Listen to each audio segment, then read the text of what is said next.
What if I were to suggest that you play a key role in the awakening world? And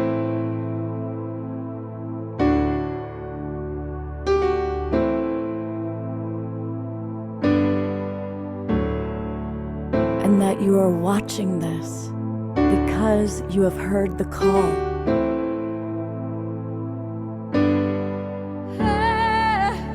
We can start right now by opening our hearts and minds.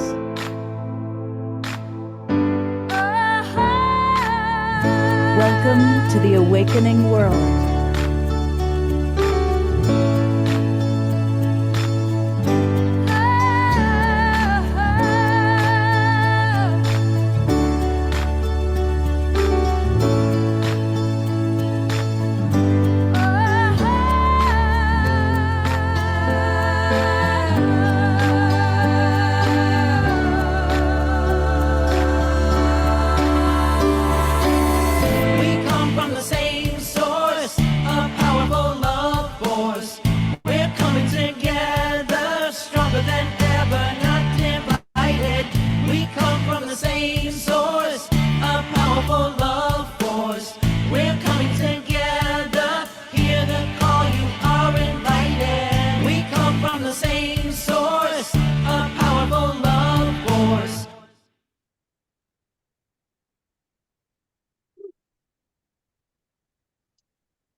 Good evening, everybody, and welcome to the Awakening World. I'm Love Coach Scott Katamas, and it's Saturday night, and we've got some great music and a real celebration of creative expression. For it's our annual support and celebration of the Illuminate Film Festival. We've been doing this every year since we started doing these shows, and it's really exciting that we have, as my co-host, that I get to co-pilot the ship with tonight, the Executive Director of the Illuminate Film Festival, Teana David. And people need to mute. Please, somebody out there mute. Teana. Hi, Scott. It's great to be here. And I'm just taking that as a sign that there's a lot of excitement and energy popping around Illuminate. And I'm excited to introduce the viewers to some of our filmmakers and workshop leaders in a little bit. So thanks for all your support through the years. Absolutely. So, a lot of our people probably remember previous years when it was in Sedona. Tell us a little bit about the journey of how it shifted from Sedona to your home, Santa Barbara, and how you came in to really kind of thank you for picking up the ball when Danette needed to move on. Tell us a little bit about your journey with Illuminate. Sure. Well, gosh, I've always admired what Danette Walpert, founder and former ED, had been doing with Illuminate. And myself and my partner have been longtime, we could say, like conscious filmmakers or evolutionary filmmakers and creators of messaging campaigns, particularly to do with indigenous residents of the Amazon rainforest. And so I've always had an appreciation for media that is really looking to make a difference in the world and help create a world that works for all. I was co-director of the Shift Your World Film Festival, and Danette saw what we were doing there and said, gosh, it's so similar. Maybe, I'm ready to step away. Maybe you could step in, Teana. And I considered it for a long time, and we just kept having these great conversations and realized that we really were aligned with our vision for creating a hub for filmmakers who are making this transformational content to be able to feel supported, like they have a home, and for audiences to come and just create a real resilient web of community around these messages that are communicated in this art form, this visual medium that has such tremendous power when you put visuals and music and really excellent storytelling together. And when the films are created from an awakened state of mind, they become a transmission. So when we're curating for Illuminate, we're looking for that content that is created from an awakened state of mind, because we feel it's more than just what you see in the film.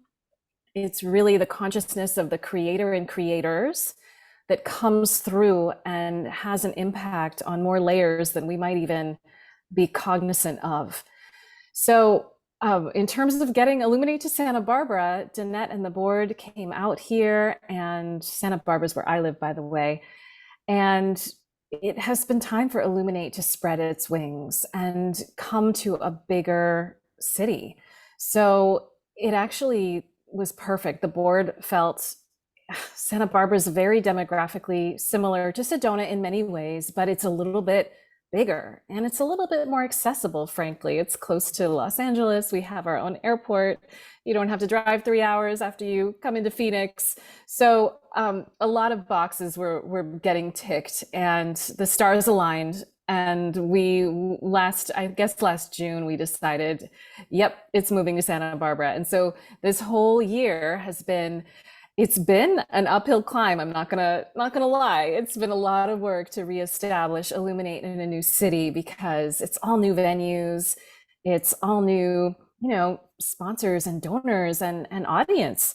Although I will say we have a great contingent of longtime Illuminate supporters coming from Sedona for the Santa Barbara Festival. And then we have, of course, a virtual festival.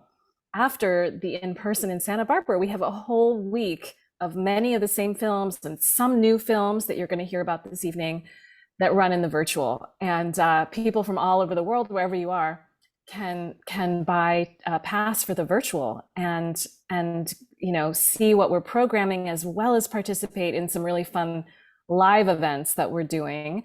One is called Movies Make Movements Happen. And this is our theme this year. Movies aren't just movies.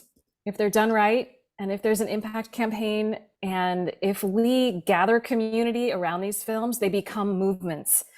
And so that live event is part of the virtual festival for those pass holders. And I'm not going to give away what's going to happen there, but it's going to be great.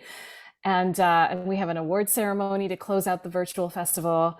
And I think, just like every year before, Scott, it's this touchstone during the year that allows all of us who really recognize the power of film to transform the world and to showcase solutions. We're all about solution-oriented cinema. And when we as a community can gather around solution-oriented cinema, evolution can really accelerate. And it's so fun too. I love putting entertainment and enlightenment together, because if you want to change the world, you have to throw a better party. I'm like 100% committed to that. So we'll certainly be changing the world by having better parties, both in Santa Barbara and online. Fantastic. Well, of course, the majority of our people are watching online. And last year, we've had a lot of Global Peace Tribers who did buy subscriptions to the online program. So take us online and show people how they can register. And then we're going to show people trailers for some of the films. But Teana, go ahead and show people how they can get this show. Happy to. So here we are at the 2024.illuminatefilmfestival.com. Okay, so 2024.illuminatefilmfestival.com. And you can see the hummingbird has really emerged as our emblem this year.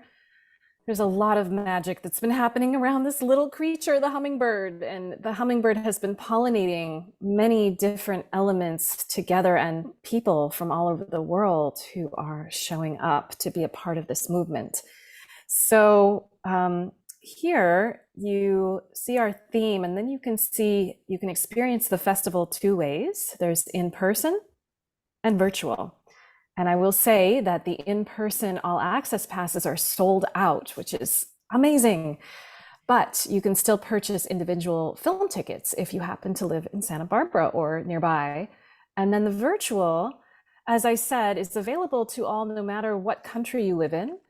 And to get a virtual ticket pass. To get a pass, you just click on this where my cursor is, and that will easily take you to get a virtual pass. And then we can just go down to look at some of our film lineup, and I'll just scroll through here. The story of John Robbins, Love Over Money. He walked away from a lot of money and a big ice cream empire because it wasn't resonating with his deepest essence. And he forged his own path. Unveiled features Joyce Tennyson, one of the top 10 female photographers of all times. And Source is a world festival premiere of Joe Dispenza's work. So I'll just keep going. We have a film about Ayurveda, the natural law, and that film is both in person and online, as is Uncharitable, which is a really interesting take on nonprofits and the role that they play in our society and how we might look at them differently and appreciate them more. We have a remastered 5th anniversary edition of Fantastic Fungi, that's in person. And yeah, some other great films. Including ones that we'll be talking about later, The Village of Lovers and Planetary Pilgrim.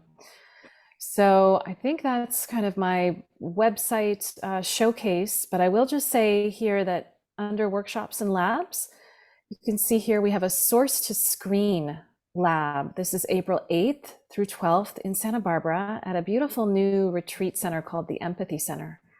And Paola di Florio, who's here with us this evening, she is a co-teacher with Peter Rader of this 5-day creativity lab. So I just wanted to call that out because it's a very special offering that's been at Esalen and been at Illuminate in prior years. And it's getting pretty full. There's been a tremendous response. So we'll let Paola talk about that a little bit later. Some great special events. Gosh, this is more than a film festival, right? It's it's meditations and dance parties and workshops and closing night celebrations. So I'll just stop my share now and give it back to you, Scott. Fantastic. What a wonderful, you've just done an amazing job. And I'm going to try and make it down for some of that, by the way. We've talked about that, and I'm planning a trip down to Southern California, so hopefully I'll be able to be there. But in either case, I definitely want for as many of our people to participate in the online event as possible. And you know, Tiana, on Saturday nights, we always have live music. Usually we would go to Omashar. We are going to play an Omashar video a little bit later, but we've got Fanny and Vegari with us. And we love Fanny and Vegari. So welcome back. You're two of our favorite musical artists. And as always, you've got the most gorgeous background. Look at all that going on. And people are already cheering, yay, Fanny and Vegari. Reverend Jeffrey Coldbrick wrote, a Lovolution Film Festival for sure. So take it away, Fanny. Fanny and Vegari, better known Fanny as and the Mystiques. We are The the Mystique. nomads of our world, bringing peace and love and illumination into our home, which is planet Earth. So thank you so much for having us on the show. This beautiful song is written by Vegari, Vegario, the Mystique Vegari. Can you hear me? Yeah, we've got, somebody needs to unmute. I muted them. So remember, everybody, to keep yourselves muted. Should I put the... There we go. Sorry about that. Usually Where's Omashar Omashar? does the muting, right? Where's Omashar? Where's Omashar? He's with his mama in England. Yes. And so is Okay. Vegari almost leaving this week to go with his ailing mother also. So they're very similar, brotherly, and the space where they're in Yeah, is it's a very kind of a synchronicity. Yes, it is. So we're singing this song tonight, Heart of the Heart, written by my beautiful Vegari. Yeah, and it's a song about basically reaching within to consult your higher being, your inner being, for guidance, for direction. It's called Heart of the Heart. Here we are.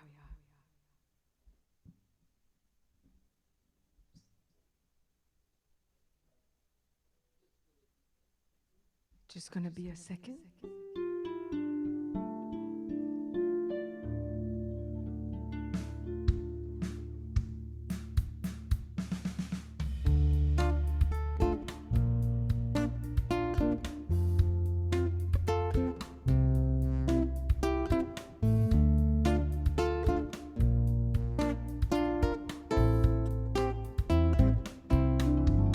It's in you and it's in me.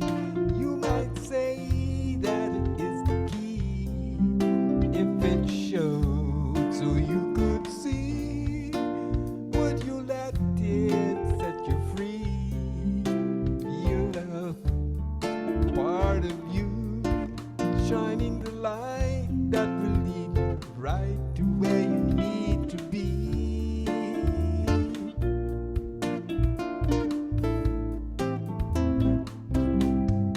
Look around, look inside.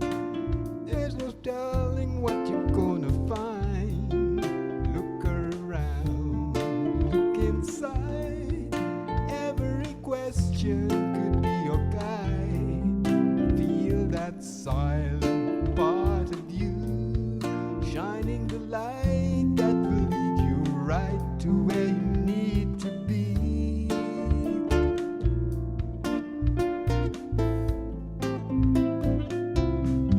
I'm reaching for the highest places. Reaching higher. Let me find grace in the deepest feelings here. Those feelings. Just carry me into the heart, Into the heart. where all is clear, into the heart of the heart. Let this be my prayer.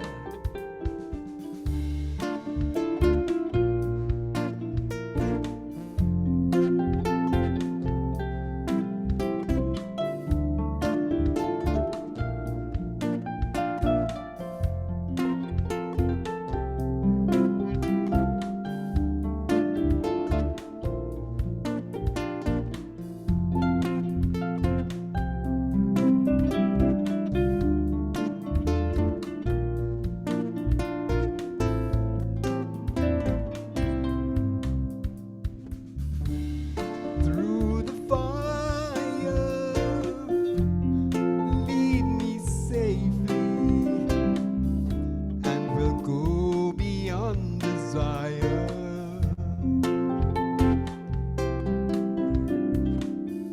In the healing waters, may our crimes and our disgrace be washed away. I'm reaching for the highest places. Let me find grace in the deepest feelings here. Carry me into the heart, Into the heart. where all is clear, into the heart of the heart. Let's be my prayer, reaching for the highest places. Let me find grace. Let the deepest feelings I can feel just carry me into the heart, where all is clear, into the heart of the heart. Let this be my prayer. I'm reaching for the highest places. Let me find grace in the deepest feelings here. Just carry me into the heart, Into the heart. where all is clear, into the heart of the heart of the heart. my prayer.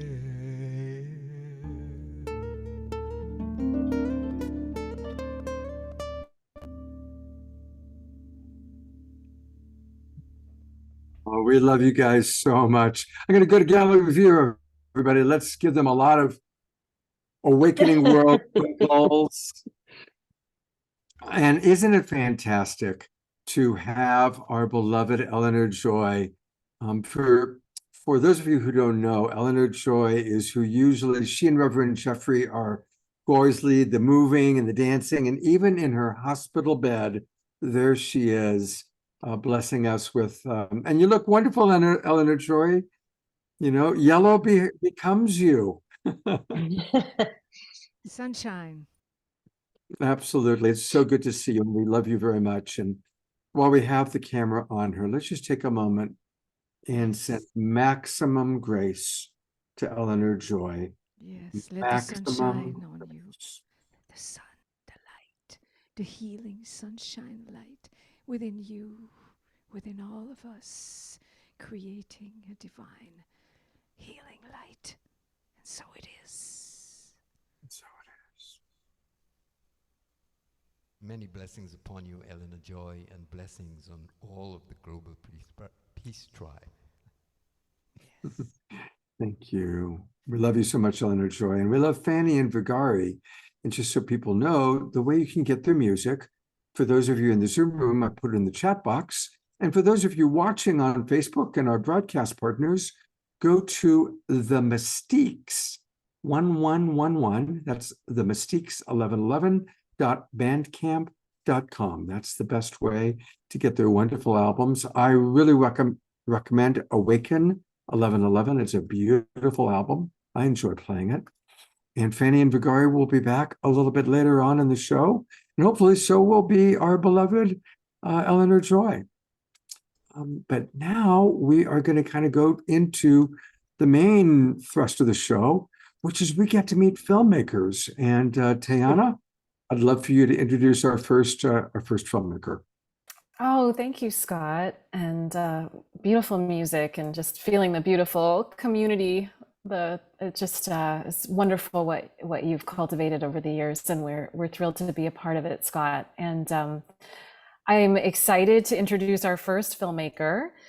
His name is Dawa Tarchin Phillips, and his film in the festival is Planetary Pilgrim. So Dawa is a spiritual leader, a best-selling author, filmmaker, and serial entrepreneur.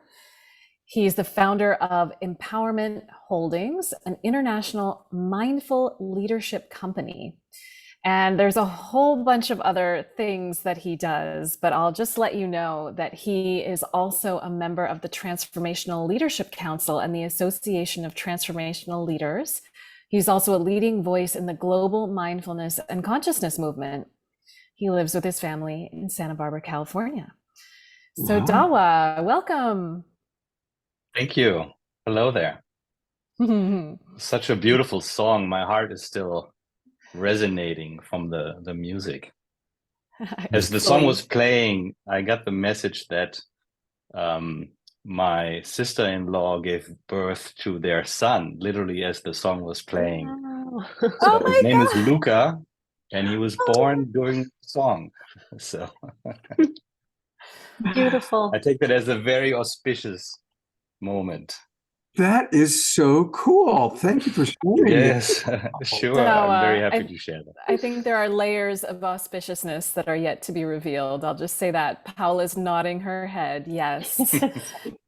So, Dawa, we're going to play the trailer for Planetary Pilgrim in just a moment. But first, maybe you could tell us a little bit about your background as a filmmaker in particular, and what drew you to spend the years and the time and the effort and the resources that it takes to create a film like Planetary Pilgrim.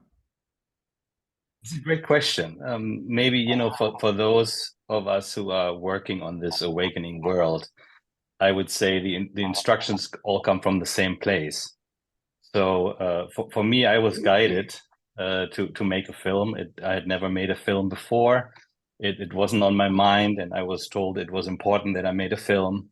And So I started the journey of learning everything there's to learn about filmmaking and what it would entail, and building the team required, because filmmaking is definitely something you can only do together. It takes a lot of people and a lot of collaboration. And then trusting the process, trusting the process, that the intention behind it and the desire to share a message about this awakening world that you are making the festival about, and that you're promoting here with this show, that was an important message to carry forward and to be a vessel for. And I've always been an artist. I think, growing up and throughout my entire life, I've always had art in my life. I've always made art, and filmmaking was one other form of art to do. And it took a lot of trust. And if you're not, I would say you have to be comfortable feeling stupid, because when you do something for the first time, you feel like a 2-year-old most of the time. But in time, if, as friends of mine say, you have to dare to suck. And then if you do that often enough, something worthwhile can come out of you. So it took a lot of work by a lot of people. And I'm the only one here maybe giving answers to your questions, but there are a lot of people behind this film that poured their heart into it.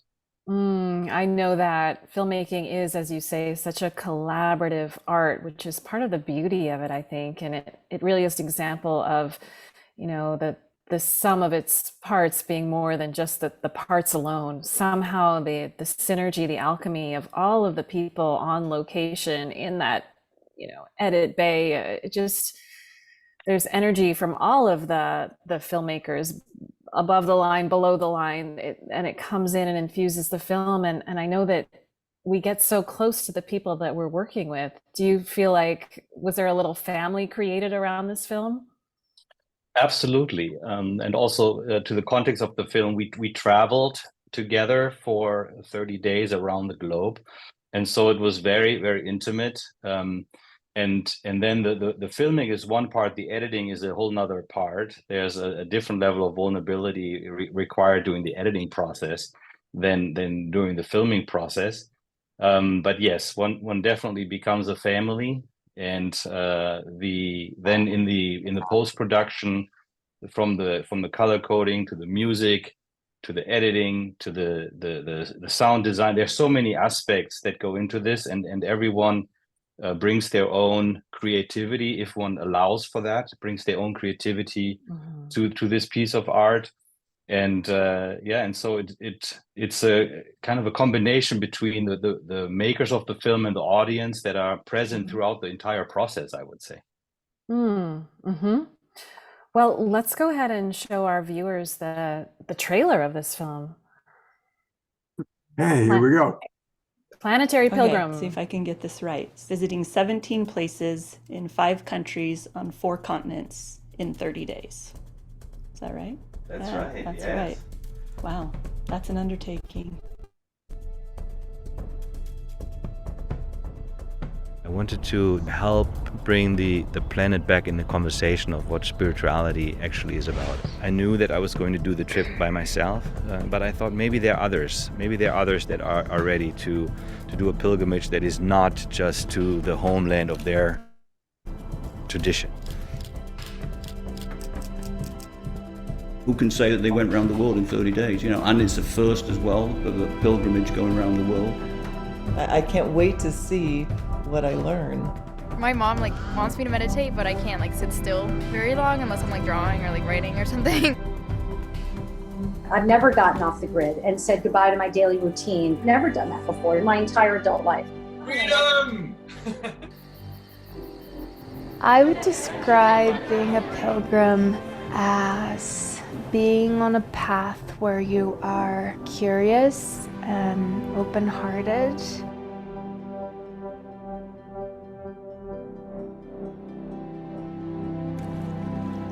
Our sense of who we are is limited to our daily experiences, our actions, our routines. our communities, and our sense of history. But what happens when life takes us on an unexpected journey that brings looming questions into focus? There are moments when we get to step out of the ordinary and bear witness to the extraordinary. We glimpse the whole picture and our small but important place within it.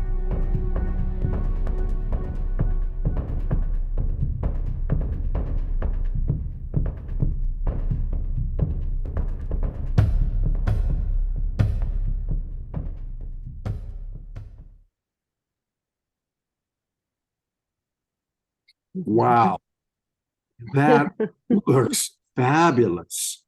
I definitely want to watch that one. Absolutely. Yeah, I just got goosebumps. Yeah, okay. Because Dawa, you know, I was reminded of when we travel, we're lifted out of the mundane. It's a transcendent experience, actually, and it's just like the arts. I think music, like things that allow us to uplift above the fog of the everyday, and in that uplifted place, we can see a bigger picture. We also are, like you said in the trailer, I mean, it's sort of a new experience of who we are without the habits and without the day-to-day stuff. There's an opportunity, I guess is what I'm saying. There's an opportunity to know ourselves and our community anew. What would you have to say about that? Yes, I mean, I grew up as a Buddhist monk. I spent 12 years in a Buddhist monastery, 7 of those in meditation retreat. And before that, I'd led many pilgrimages to India, to Nepal, to Bhutan. And it was actually in Bhutan, in a meditation, where I was shown that the next pilgrimage would have nothing to do with the spiritual tradition where I had been trained, but it would be a pilgrimage of unifying consciousness, and it would be to honor the earth. And I didn't know what that meant. I could only tell that my relationship to the earth was not yet mature. That you know, I have friends who are scientists who have been for years trying to get my attention about climate change, and I asked myself at some point, like, what, you know, how can I digest what is happening with regard to climate change? And I realized the only way would be to go further into the relationship with our world and with our planet, and to really get beyond this sense of separation, and to allow my heart to really feel this planet and the people on it. And I didn't know what that meant. I just knew I had to do this journey, this pilgrimage. And then as we were planning it, it took about 120 people to plan this for a few years. But then as we were getting close to leaving, that's when it became clear that it was important to make a film. And so then that took another several, maybe 6 months of planning.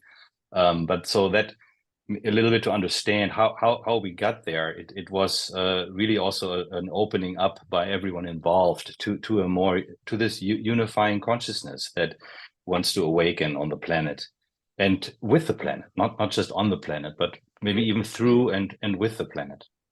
Oh, wow. That is something I want to delve deeper into. And Dawa, you and I will be speaking after Planetary Pilgrim plays in the virtual festival. So people will have an opportunity to go a little bit deeper. And I want to bookmark that. Don't let me forget that, because what you just said is very compelling. Not just on the planet, but with the planet, or even through the planet. So I'm excited about diving deeper into that during the virtual festival. And Dawa, thank you for being here. I know we have to move on, but gosh, I'm really just excited for everybody to see Planetary Pilgrim, which, by the way, I believe is a world premiere. Is that right? That is right. It's a world premiere, which also speaks to your festival, because also it was clearly indicated that it would be the right time to release the film. So it's a world premiere, and I hope you'll enjoy it. Thank you for your time.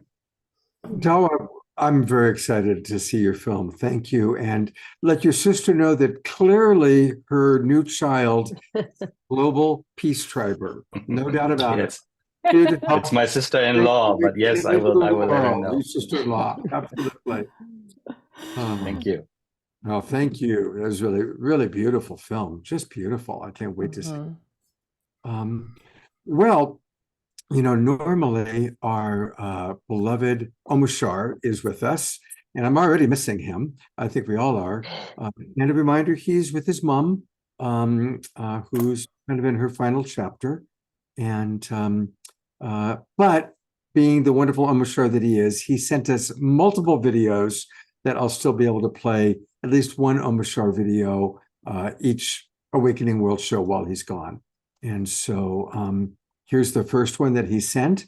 It's called Another Dawn. And here's our beloved Omashar.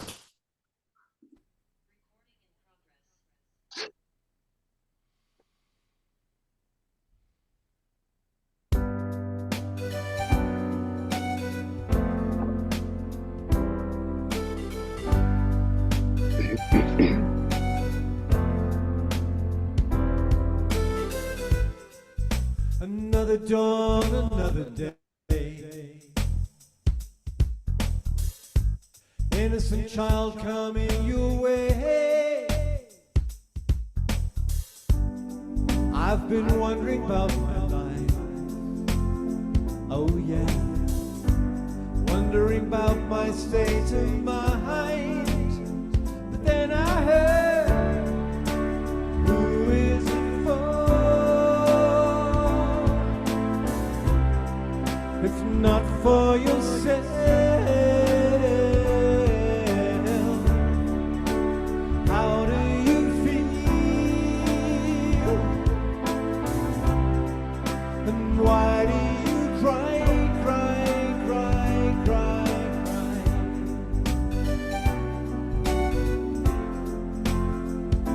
Shooby-doo-wop.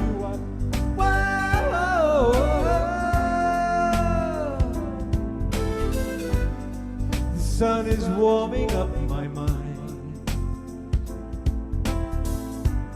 Ocean breeze blows me away. And yet still, I've been wondering about my life.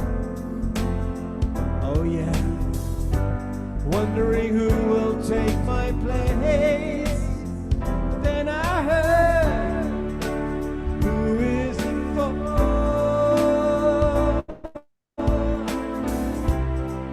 If not for yourself,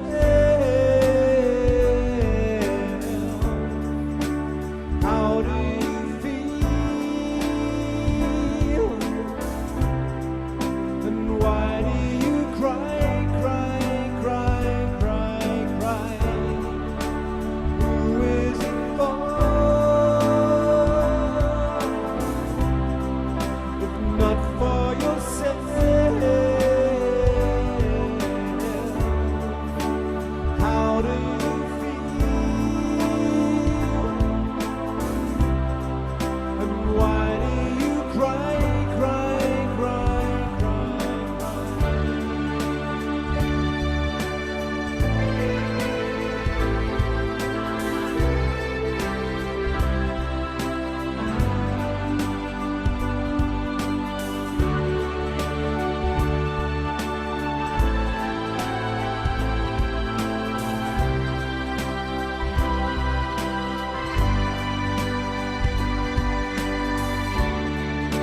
Who is it for?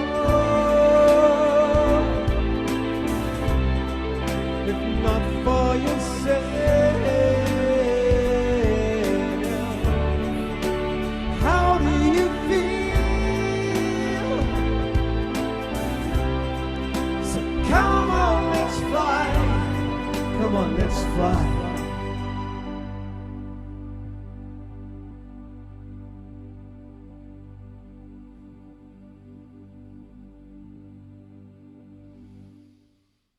Mm-hmm.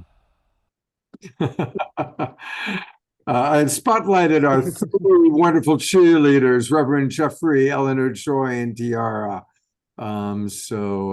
Thank you for carrying on, and thank you, beloved Omashar.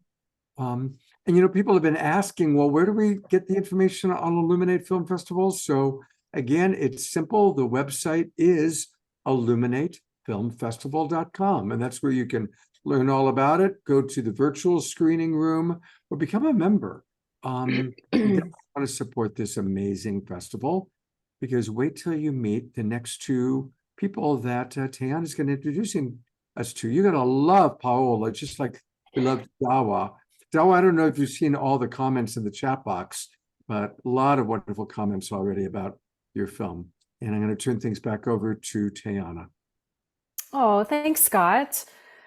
Well, again, I'll just share a very little bit about Paola, because I could speak for a long time about her accomplishments. But Paola, aside from being a friend, a dear friend of mine, is an Oscar and Emmy nominated director, writer, and producer, also a Sundance Jury Prize nominee, an NYU graduate. She's the founder of Counterpoint Films, a vanguard in the conscious media space. Following the launch of the top-grossing documentary, Awake, The Life of Yogananda. I bet a lot of you have seen Awake. That's such a great and classic spiritual film. Her company's mission is to create experiences through storytelling that awaken the human spirit. I think Paola is in the right place with us right now. Yeah. Welcome, Paola. Thank you so much, Teana. And thank you, Scott. So great to be here. Definitely Global Peace Tribe. Yes. And Dawa, your film, my gosh, I can't wait to see it. And, I went for the first time on pilgrimage to India. I'd been there working on pilgrimage, but this time I went for myself, and it was really, really profound. So I cannot wait to see your film. Thank you. So Paola, while you are a filmmaker and while Awake is celebrating its 10-year anniversary, is that right? Yes. Wow.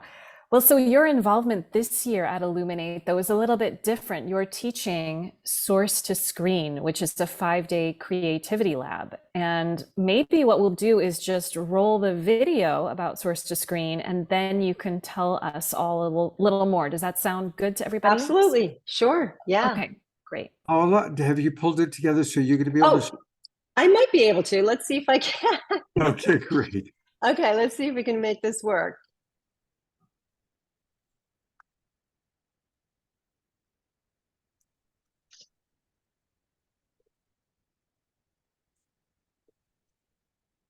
We're still seeing just you.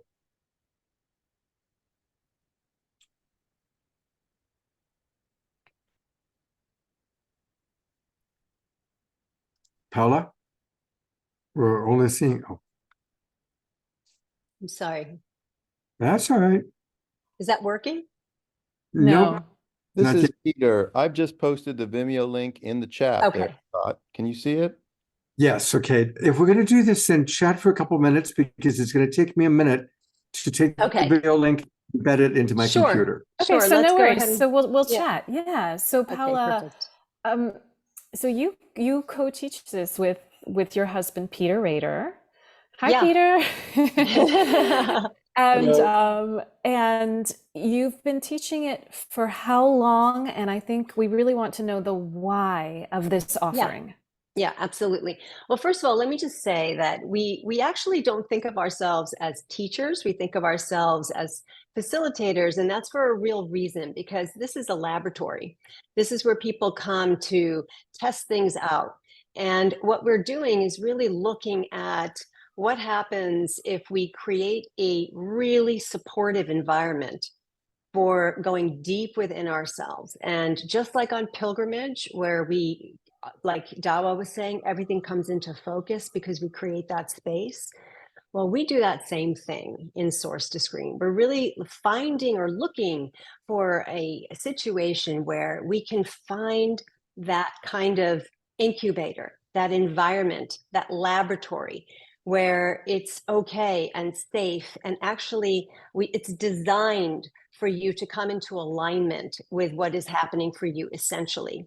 And is that if you actually come into that kind of alignment, then sometimes ideas which actually come and find you rather than you going and finding an idea, they're out there in the ether. And when we are in alignment, the right idea comes to find us and finds a home there. And that's when I think true inspiration kicks in.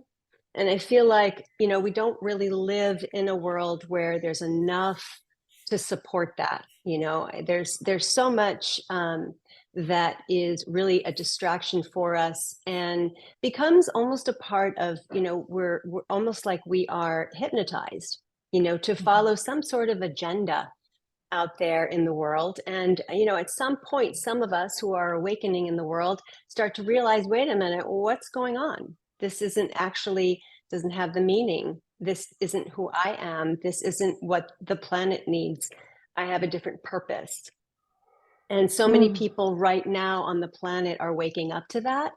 And yet there's not a community except for this beautiful community and Illuminate, which is an incredible community. In fact, this lab was born at Illuminate. We took our film Awake, The Life of Yogananda, to Illuminate, and it was the first year. So we got to be a part of that inaugural year in Sedona, which was so exciting, by the way, because there was nothing like it. There still is nothing like it. And for those of you who are going to watch online, that's amazing. And one of these days, please do come and be there on the ground, because it's really an extraordinary experience. You do find your global peace tribe in the flesh. But we were there, and I think that experience was so profound for us, because making Awake was the first time that I had an awakening while making Awake. That's how it worked. I really wasn't looking for a guru. I wasn't looking to make a film like this at all. It found me, and it brought me on a very profound journey that changed my life and the life of my family. My kids were small, and they came on pilgrimage with us in India to make this film.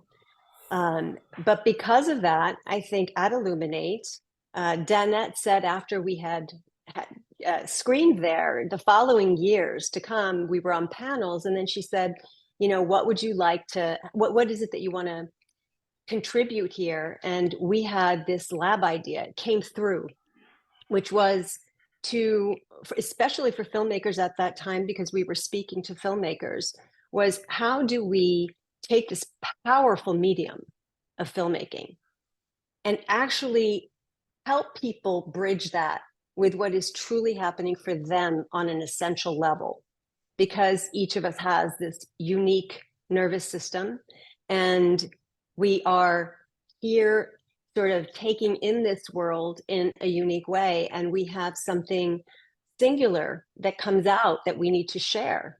And with the right support, incredible things can happen. And that's really what the lab is about. And my co-facilitator, my husband, and my business partner, Peter Rader, together we created Source to Screen, and we brought it to Illuminate to begin with. It was incubating there for a couple of years before we then brought it to Ojai, and then we brought it to Esalen. And it's very, very special for Peter and I to be bringing it this year back to Illuminate in its inaugural year at Santa Barbara. It's so special. And the Empathy Center is really, we couldn't have found a better place. So that is a perfect place for this lab, because it's so inspirational.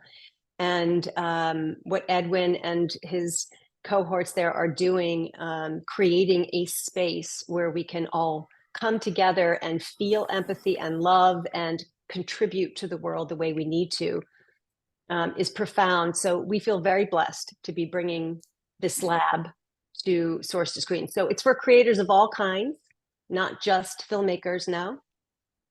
It's open to musicians and entrepreneurs and writers.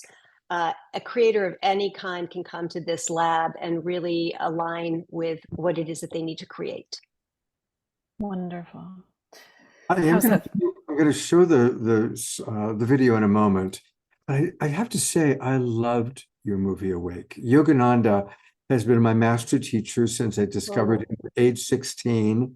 At 17, I did my first retreat down in Encinitas. I'm a Kriya man. Wow.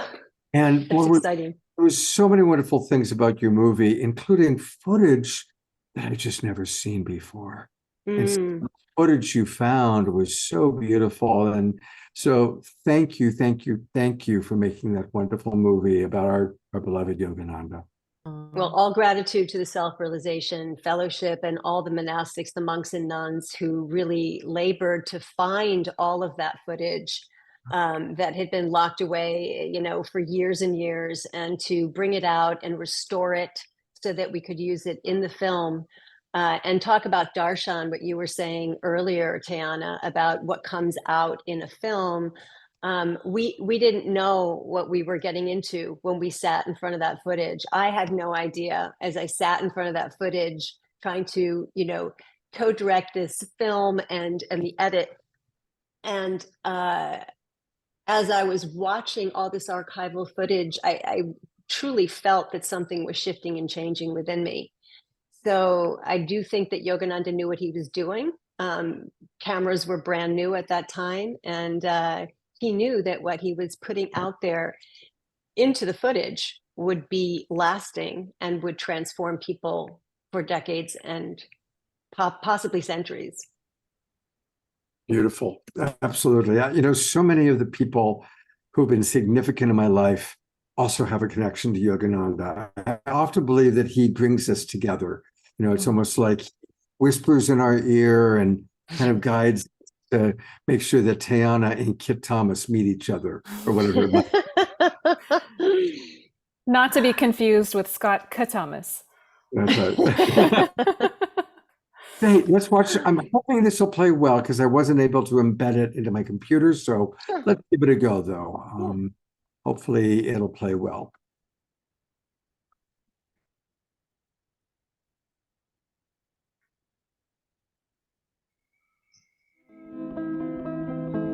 We don't really live in a world that supports or really encourages us to do deep listening.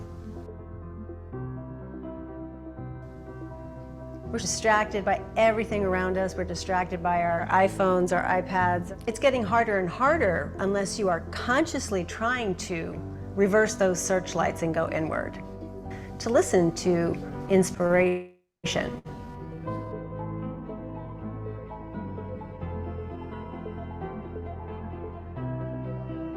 Source to Screen is a lab for conscious creators. Whether you're a writer or a filmmaker, an entrepreneur, and you want to bring consciousness into your process, you want to do something with purpose and alignment, we create a container where that can occur in a safe and sacred way. I love helping people find their voice. When ideas find us, I feel like they find us for a really particular reason.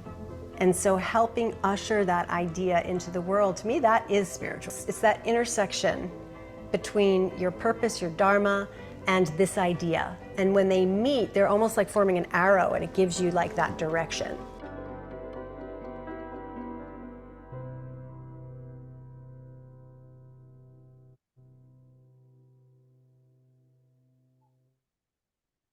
Wow. This looks like fun. This looks like a really beautiful experience for people to have. We're very blessed to be able to do this, and we've been doing it for 7 years now. And each time the cohort that comes together, they're just meant to find each other, and they support each other well beyond the actual lab. So it's a special thing. And we still have I think 1 or 2 spots available, Teana? Yeah. Yep. So, yeah. Yeah, so to find out more about Source to Screen, it's just the same website. So either illuminatefilmfestival.com, and then you click on the top where it says 2024 Festival, and inside that 2024 Festival page is Source to Screen. So yeah, that's right. So, oh good, it's right there. Yeah. Yeah. And then, yeah, you can easily navigate to register there. So Paola, we're just really touched to have you and Peter back because you are integral to the Illuminate family. You you know, you were there at the very beginning of Illuminate, and now Illuminate is celebrating 10 years So and exciting.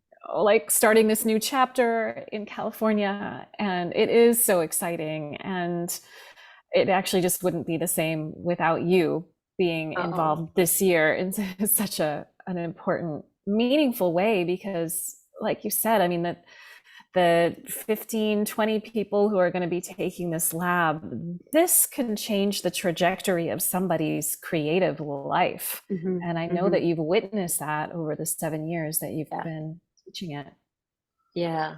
And thank you, Teana. We're really thrilled that Illuminate has come to Santa Barbara. We actually feel that this is the place for it. So thank you so much for having that vision and for making this happen and for being our fierce leader now. It's my total pleasure. Thank you, Paola. Thank you. Paola. Thank you, Scott. And you have another wonderful filmmaker to introduce us to. Oh, yes. All right, Ian Mackenzie. Where are you, Ian? Let me see here. Greetings. Hello. Do you hear me? Hello. Yeah, I can hear you.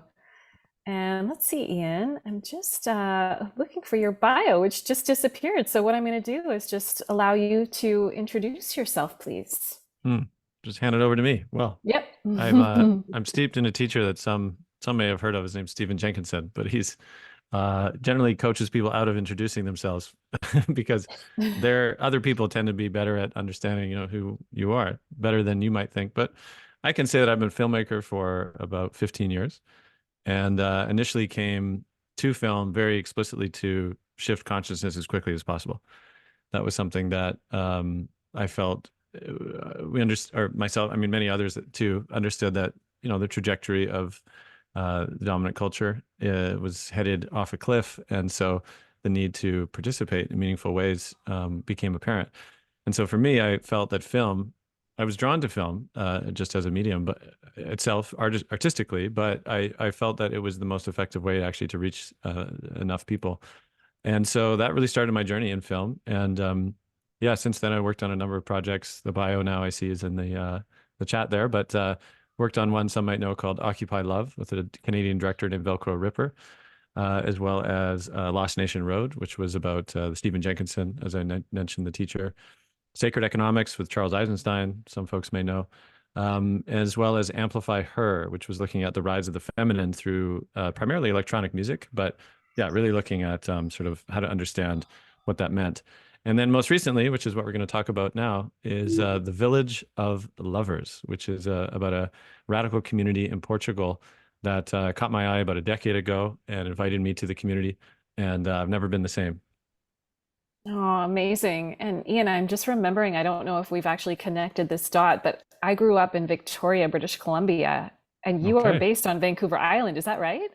Indeed, about an hour north of Victoria. So yeah, we share the roots there. Are you in Duncan? We have quite a few members of our Global Peace Tribe that are in Victoria and Vancouver area. Oh my gosh. That's it. That's an epicenter. John and Summer Raymer, who are going to be on a little bit later, are from that area. And Awesome. Eleanor Troy is from that area as well. Yeah. Well, Ian, what do you say we roll the trailer for The Village of Lovers and then we can talk a little bit about it? Yeah. What I might offer just initially is that, so I think it was Dawa who said, film, it can take a number of years, a lot of people, and that's certainly been the case here. This one has taken almost 10 years to put together. It started in 2015, and I didn't expect it to take this long, but lots of things happened, a global pandemic, among other things, and somehow, though, felt like it needed this long, actually, to percolate, to really try to understand what is this community trying to bring, to the global noosphere. And myself and filmmakers, I should mention, I have a co-filmmaker, John Wolfstone. He's based in California, as well as Julia Marianska, and we're this creative triad. Which, if you've ever tried to make a film with 3 directors, I don't recommend it. But but somehow we found our way, and the film, of course, has been touring this last year. And so, please tee it up there, I believe, Scott. Okay. Thank you. Well, I just clicked it. That's interesting. It says double click to enter full screen mode. So maybe it's thinking. Yeah, my computer just froze. Everything is frozen, so I'm going to need you guys to chat for a moment while my computer Sure. unfreezes. Happy to chat. Happy to chat. Ian, how did you first discover Tamara? Well, they reached out to me actually after, I believe it was Sacred Economics, and they felt, the email, I believe, I haven't gone back and looked at the specific one, but it said, we're doing some interesting things about love here, and maybe you want to check it out. Because, of course, Occupy Love was also the film I worked on. And so I was drawn to, what were they up to, really? And soon found they were a 40-year-old community, which is rare for communities to make it this long, as well as intergenerational in that they had youth that had been born there and grown up, as well as elders. And I became very enamored, essentially, with, on the one hand, a lot of folks know them because of their sort of radical approach to free love. They're understood as they don't call themselves a free love community. They actually say love free from fear, which is an entirely different thing, which we'll probably get into after this. But essentially, they've really given themselves to understand what generates trust. What does it take to regenerate trust? Because I would say that's one of the things that's in most short supply these days is, how to get humans to trust each other and therefore participate. And as Charles Eisenstein says, to really participate in the healing that needs to happen, the biospheric healing, the social healing. If we don't trust each other, we'll never get there. And so Tamara has really done this research on trying to understand actually what does it take to regenerate trust? What are the practices actually that they've crafted and used within the community, to find a kind of coherence amongst each other, which in that sense, they're radical in a lot of ways and not for everybody, but the model that they've been able to enact is absolutely significant actually to others who are also trying to understand, how do we crystallize this new culture of peace? Wow. Let's see if we can get it to play. I think we can now. There we go. Something's happening. Here we go.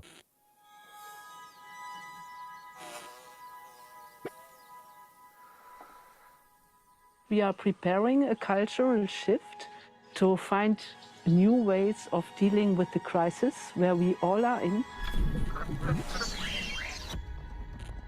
There is a system that has come to a threshold because it has brought this world to a level of collapse. There must be another possibility to live. We said, let's try to make experiment how we can live together with all the people that we love. This village of lovers, how we called it. The first group started and it was growing quite quick. Everybody of us felt when we make limitations around love, then it will not work. And we will not really live together. After 1 week, we have competition, we are jealous. When I came to Tamara, I suddenly had the opportunity to experience Eros with more than just one man. And when that happened, I got scared. Der Sündenfall besteht darin, dass der Mann anfing, die weibliche Quelle zu erkennen und zu erschrecken und zu unterdrücken. Hier ist eine Quelle der Gewalt, weltweit. Humanity became afraid of the wild powers of life. Reclaiming this energy in a new way is a political action. And even if we try to step out, all our societal structures are built on competition. This is the basic of the patriarchy. I want to have your mind owning. Throughout the whole history, there is a series of all kinds of utopian attempts at creating community, but you see a never-ending story of failures. We need to find a solution for the big, unresolved issue of eros, of love in humanity.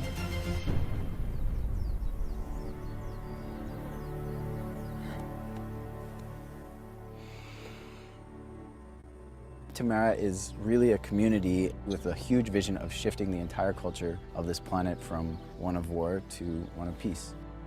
It's a place where a culture really based on trust, on transparency, is being born.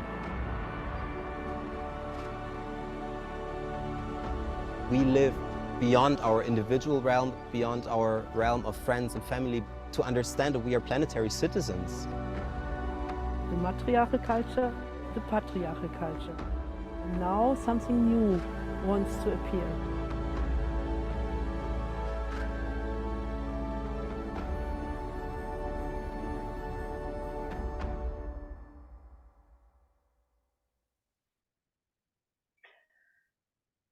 Wow, Ian. Oh, it's so gorgeous. And the messages it contains, the courage that it takes for you, your fellow filmmakers, and that community for 40 plus years to really listen deeply without being distracted by what is considered socially acceptable, socially normal.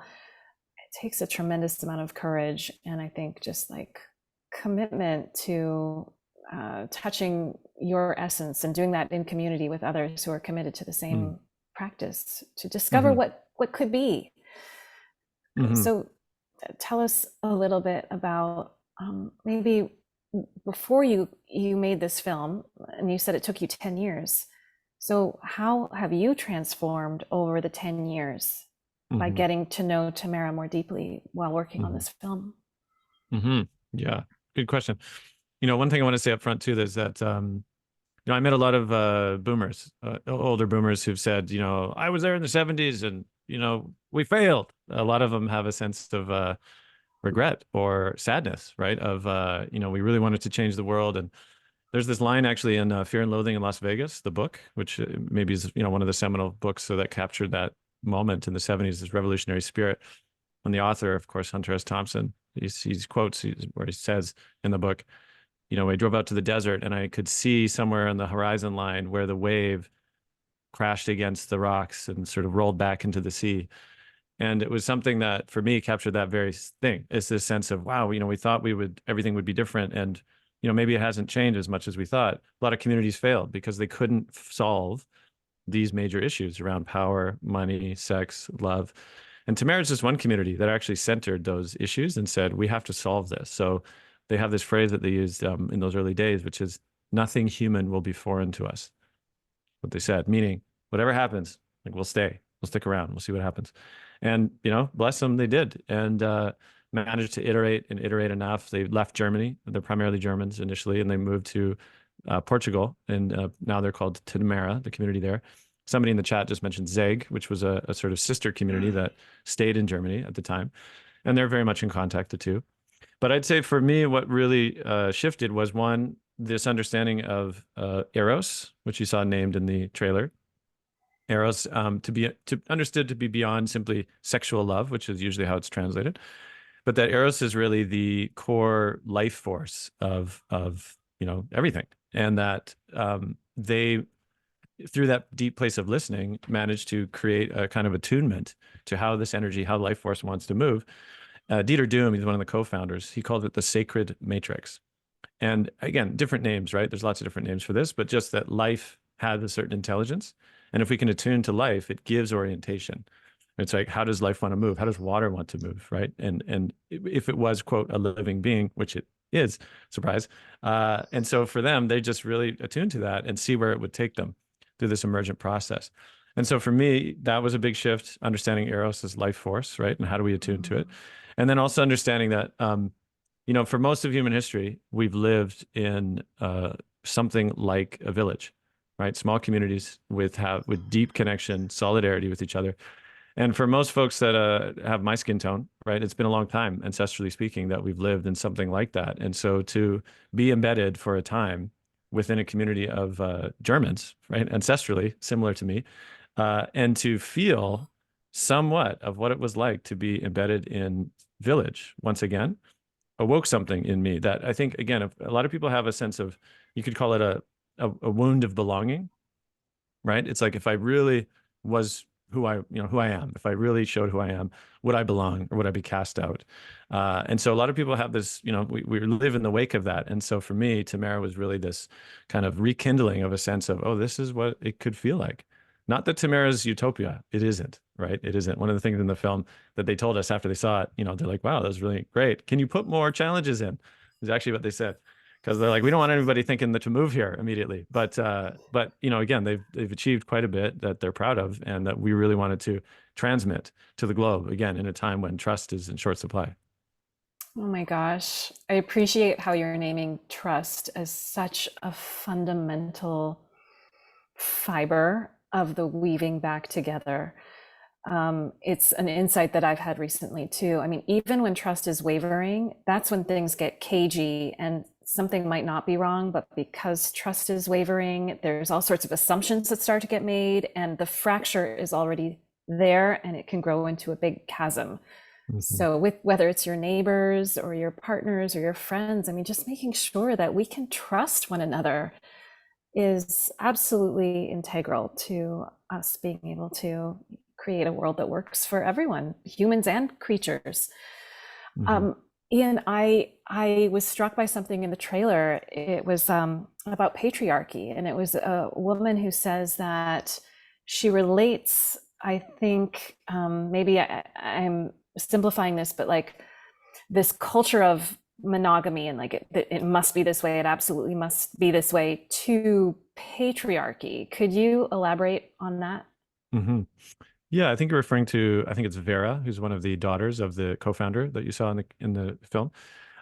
They equate patriarchy, again, I would lean on the writer Riane Eisler. Some of you may know Chalice and the Blade, of course. But she talks about this distinction of what she calls domination culture. And so patriarchy, I mean, Tamara uses the term too, but it can often actually be a bit misleading, because if you look at the etymology of patriarchy, it means essentially the rule of the father. Right. And you could also look at what we understand domination culture to be as essentially a kind of oppression of female sexuality. Right. This is what they mean by eros, right, as well as life energy, that if we approach the abundance of life energy, which is available to us from a place of domination, i.e. scarcity. Right. If we think of there's not enough to go around, we have to control it in order to get enough, then ironically, we will create the conditions of scarcity. Like this is the complete flip, right? Domination creates scarcity, and we think it's actually a reaction to scarcity, versus relationship. And generally, I would define indigenous cultures as ones who are in relationship. They are in a courtship with life, and there's a reciprocity, which is inherently built in. And so from reciprocity, that's where the infinite game comes from. That's where abundance actually comes from being in when you could say a lovership with life. And so this is where we equate what Tamara says, again, that the masculinity that inherently is one, Benjamin in the film, he says this in the film, but he says, essentially it's a inferiority complex of the man, of the erotic potency of women. And so that's where the need to dominate comes from, because it's like, oh, if I don't dominate, I won't get enough for me. And so again, ironically, it actually creates the conditions where women feel unsafe, unwilling to fully bloom, and we sort of get where we're headed. And so Tamara had created conditions to liberate women in this sense, and men. But from there, I mean, it's just the capacity of pleasure and joy and attunement with life is just inherently enhanced tenfold when suddenly there's trust and a kind of solidarity amongst the genders. Oh, this is so interesting. And of course, I'm thinking about different religions that have come upon this earth over the years, and how those have acted as controlling mechanisms oftentimes for women. And Starhawk once was sharing with me that women used to be depicted as half women, half animals. She's a bird, but she's also an animal. There's claws, and women were lauded for their gorgeous messiness. And then something happened, and women didn't even give birth. They didn't even have sex, and yet they had a child. Mm-hmm. It became very sanitized. And I'm just telling one little thread of one little story from my perspective, but I think it ties into what you're saying. And Yeah, well, last thing I might say is that, yeah, this ties in deeply with what we see with the transhumanist movement and the AI. And because, again, it's kind of ironic that the AI movement is essentially inhabited primarily by men who are uninitiated in the kinds of power that is being unleashed through artificial intelligence. And again, there's a parallel kind of irony when that through this sense of inferiority, that men are essentially trying to recreate the capacity to give birth to life, as opposed to being in relationship and honoring those that, quote, can give life already. Do you see what I'm saying? So the parallel goes that deep. It's a kind of unwillingness to participate in the infinite game, right? By creating the conditions whereby life's biospheric capacities are actually being lessened, instead of actually, the plea is that men come into lovership with life in order to actually increase the sense of abundance and beauty. oh wow, Ian, this is rich stuff. I mean, I feel like you're talking about sort of men almost like taking themselves out of the web of life. And in fact, we all need to be in the web of life, in this reciprocal, interconnected dance with each other, right? And with Mother Earth, of course, and with Father Sky. And oh, the AI thing. Okay, we need to bookmark that and have that conversation, because that Stay could tuned. go on forever. Yeah. Well, thank you. There's a lot going on in our chat box, and I just want to read a couple of the comments coming in. There's dozens that have come in, and Ian, you're a very eloquent speaker, and I really appreciate your eloquence about these really tender topics. And many of the people you've referenced have been on our show. Rianne Eisler was on recently. Anyway, Jerry Anderson just wrote, "What an amazing mind Ian has." Ayada writes, "Men come into lovership with the world." Wow, that's beautifully said. Kathy writes, "Hopefully more of humanity will become aware of what you're saying, Ian." Let's hope so. Carol Craig writes, "My husband and I adopted the phrase, 'You're not the boss of me.' It's a philosophy, and it really helped us to remember that ideology whenever someone tried to be overbearing or oppressive." Could I just say one last thing actually about war, actually, which is Tamara, one thing that is so incredibly profound, they do a ton of peace work actually directly, like on the ground in lots of different epicenters around the world, including Israel-Palestine. And so they believe that Israel-Palestine, they call it an acupuncture point in the global noosphere. And if they can achieve peace there, that would ripple out onto the world. And we filmed with members of Israelis and Palestinians in Tamara during the production of the film. And one of the Israelis actually says in the film, "It's funny that we have to go to Tamara to meet our neighbors." And it's so interesting because he's like, because the trauma field is so intense, and even more so, of course, now with what's going on, that they actually have to go to a place like a peace field in order to essentially de-armor enough to just make contact. And from contact, war inherently ends, right? Because suddenly if you're like, oh, you're not another, you're another human being, you have, dreams and wishes, all of a sudden it's like there's no war anymore. There's no opposition. And so the ability to create these peace fields is vital, just as Tamara has done, in order to actually heal the intensity of the trauma that is ongoing right now.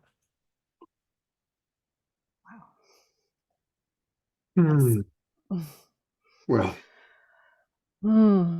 Well, I sure hope everybody watches Ian's film, The Village of Lovers, as part of the virtual festival of Illuminate. Ian, I know this took you 10 years, but as you said, I think it's coming out at just the right time. And that's how it happens with creative projects, right? They're birthed when they're meant to be, and when there's space and receptivity, I think, to these ideas. Yeah, thank you. Life works in mysterious ways. So, Ian, thank you very much. I look forward to watching your film as well, and definitely take a look to read all the comments that have come in. I know you've got to go off to a family affair, but this is really very, very beautiful. But you and Dawa and Teana, I just always love the people that are part of the Illuminate Film Festival family. Yes, and Paola, dear Paola, with Source to Screen. Exactly. Yeah, there she is. And I know that Paola also needs to leave, so I just want to again acknowledge Paola. Ian, thank you so much for the wonderful work. I made one movie in my life, and I wrote it, directed, produced it. It was 3 years of my life, and I said, you know what? I'm never going to do that again. It was just I skipped the television. Television at least doing something, and now I get to do 2 shows a week. So I respect the 10 years it takes to make some movies. It's an incredible commitment. So thank you for the commitment, and thank you, Paola, for now sharing what you've learned and helping people to connect their creative expression. And there's Dawa. So we're kind of completing the Illuminate part of the show. We've got a lot more left, everybody. But let's just appreciate Ian, Paola, Dawa, and wonderful Teana. And you talk about how much. It's a lot to make a movie. It's a heck of a lot to put together a festival. Mm-hmm. And so let's just give a lot of love to Teana for taking on the incredible job of running a festival. Thank you, Scott. Thank you. And I have a beautiful group of people working alongside me who I couldn't do it without. So I appreciate all the good energy, and I will receive it in these last couple weeks as we lead up to the festival opening. So Scott, what a gift to have us all here together in community and sharing about the Illuminate Film Festival. We're so grateful for your spirit and your entire community's love. It's felt. Thank you so much. Absolutely. Dr. Laura just wrote, making a movie is like birthing a baby. Absolutely. Yes. Kathy writes, bless you all for this work. So thank you so much, everybody. And one more time, a reminder, the way to go is go to illuminatefilmfestival.com, illuminatefilmfestival.com. You can watch films on demand. Of course, I really want to encourage everybody, join the virtual festival. I can't wait to see the movies that we saw presented here tonight. And thank you. Look forward to a wonderful, successful festival, and God's blessings to each and every one of you. Thank you, Scott. Thanks, Scott. Thanks, everyone. Thank you, everybody. Thank you, everybody. Well, we still have a lot more left. We're about to bring up another person who's part of our Global Peace Tribe, and that's Dana Tomasino, who is also sticking her toe into creative expression. And she's going to share one of her creative expressions with us tonight. And then we're going to hear from John and Summer Raymer. We have another Fanny and Vegari song. So we've got some wonderful stuff coming up. But I'm going to now bring up Dana. And of course, those of you who were at our Los Angeles retreat, Dana was there. We were all in a big house together. Dana, tell us about this wonderful creative expression that we're about to watch and actually experience. And you need to unmute. Thank you, Scott, and aloha, everyone. So I have created what I call a sacred sound infusion in honor of water. And I did this for World Water Day, which was yesterday, to honor water. And before I go further, I just want to say, if you're able to listen with headphones or earbuds to what's going to be listened to in a few minutes, it really is optimal because it was designed to be listened to in that way for more of a multidimensional experience. So if you have those, run and get them. In any case, in the past few years, I've been developing my voice as a conduit for divine energy, for higher dimensional energy, the same kind of frequencies and energies that I work with in my healing work. And I've begun to create these sacred sound infusions. And even more recently, I've begun to combine them with video. And this one is on water. And I have to say that I've had a very long, inspired journey in my life, a long relationship with water. And it started even in my late adolescence. I became interested in water as an energetic communicator, quite a bit before those concepts became more popularized globally. So I had that interest and that passion, and it was actually that passion to understand water as an energetic communicator, really as a consciousness that opened up my whole spiritual path.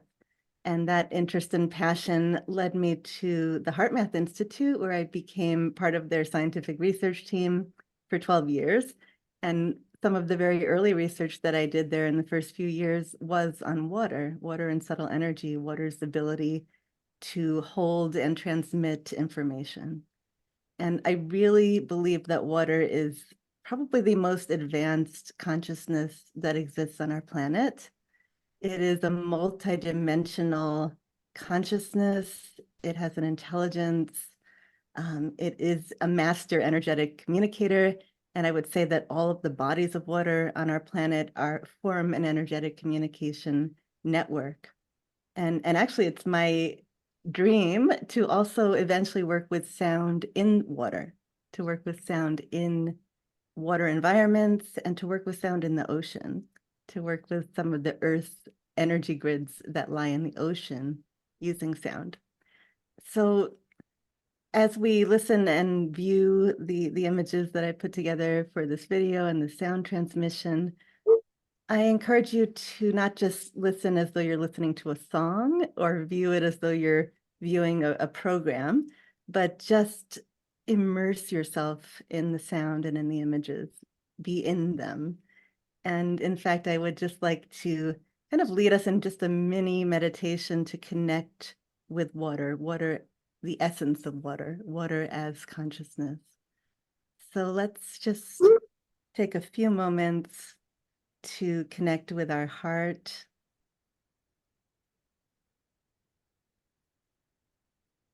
And taking some nice breaths through the heart. Deepening our breath.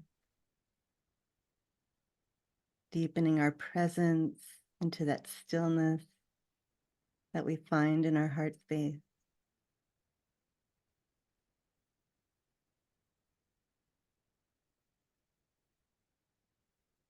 And from this space in the heart, let's imagine that we are actually immersed in water, that water is surrounding us and holding us. And from this space, we can begin to radiate this pure love into water.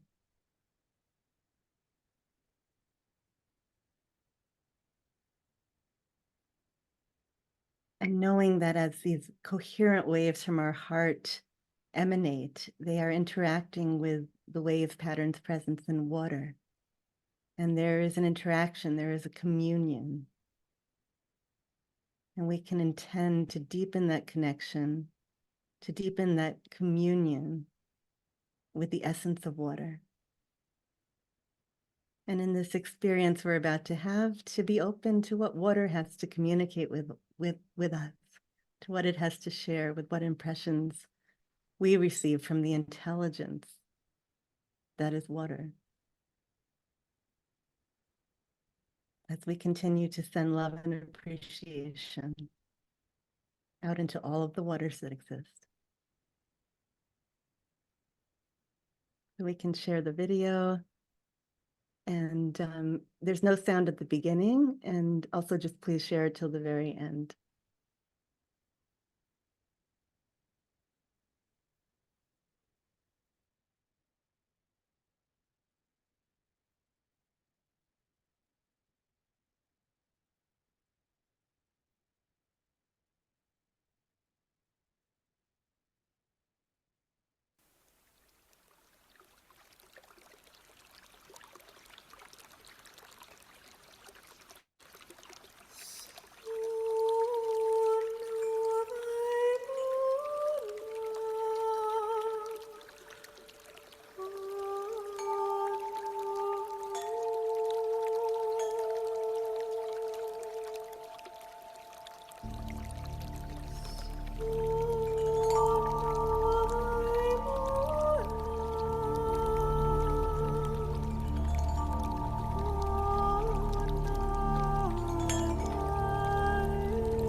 Thank you for watching and being in that with me. Thank you very much, everyone, for participating in that experience. It's beautiful. I love the synchronicity that literally just coming into our Zoom room was one of our wonderful Global Peace Tribers who calls herself Waterfall. She just came in. And Dana, I've put into the chat box a little bit about Dana. And obviously she is one of our beloved Global Peace Tribers. And she is also really wanting our support. And so she has created a GoFundMe, which I just donated to actually while the video was playing. Thank you, Scott.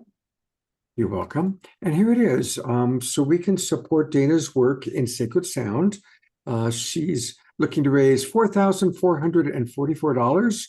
And we can all support her with that. So again, the link is in the chat box, or for those of you watching on Facebook, if you just go to GoFundMe and I guess put in Dana Tomasino or support my work in sacred sound, and you'll be able to find it. Oh, I'll put the link I can put the link in the chat as well for the GoFundMe. Yeah, no, I put the link in the chat. Okay. I did that. Okay, great. Yeah, Cool. but I'm explaining for all the people who can't access the chat. Oh, all right, of the people. the Facebook people, of course.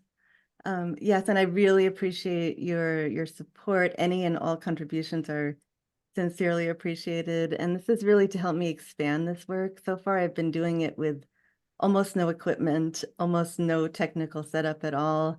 And I've just been giving these as free offerings.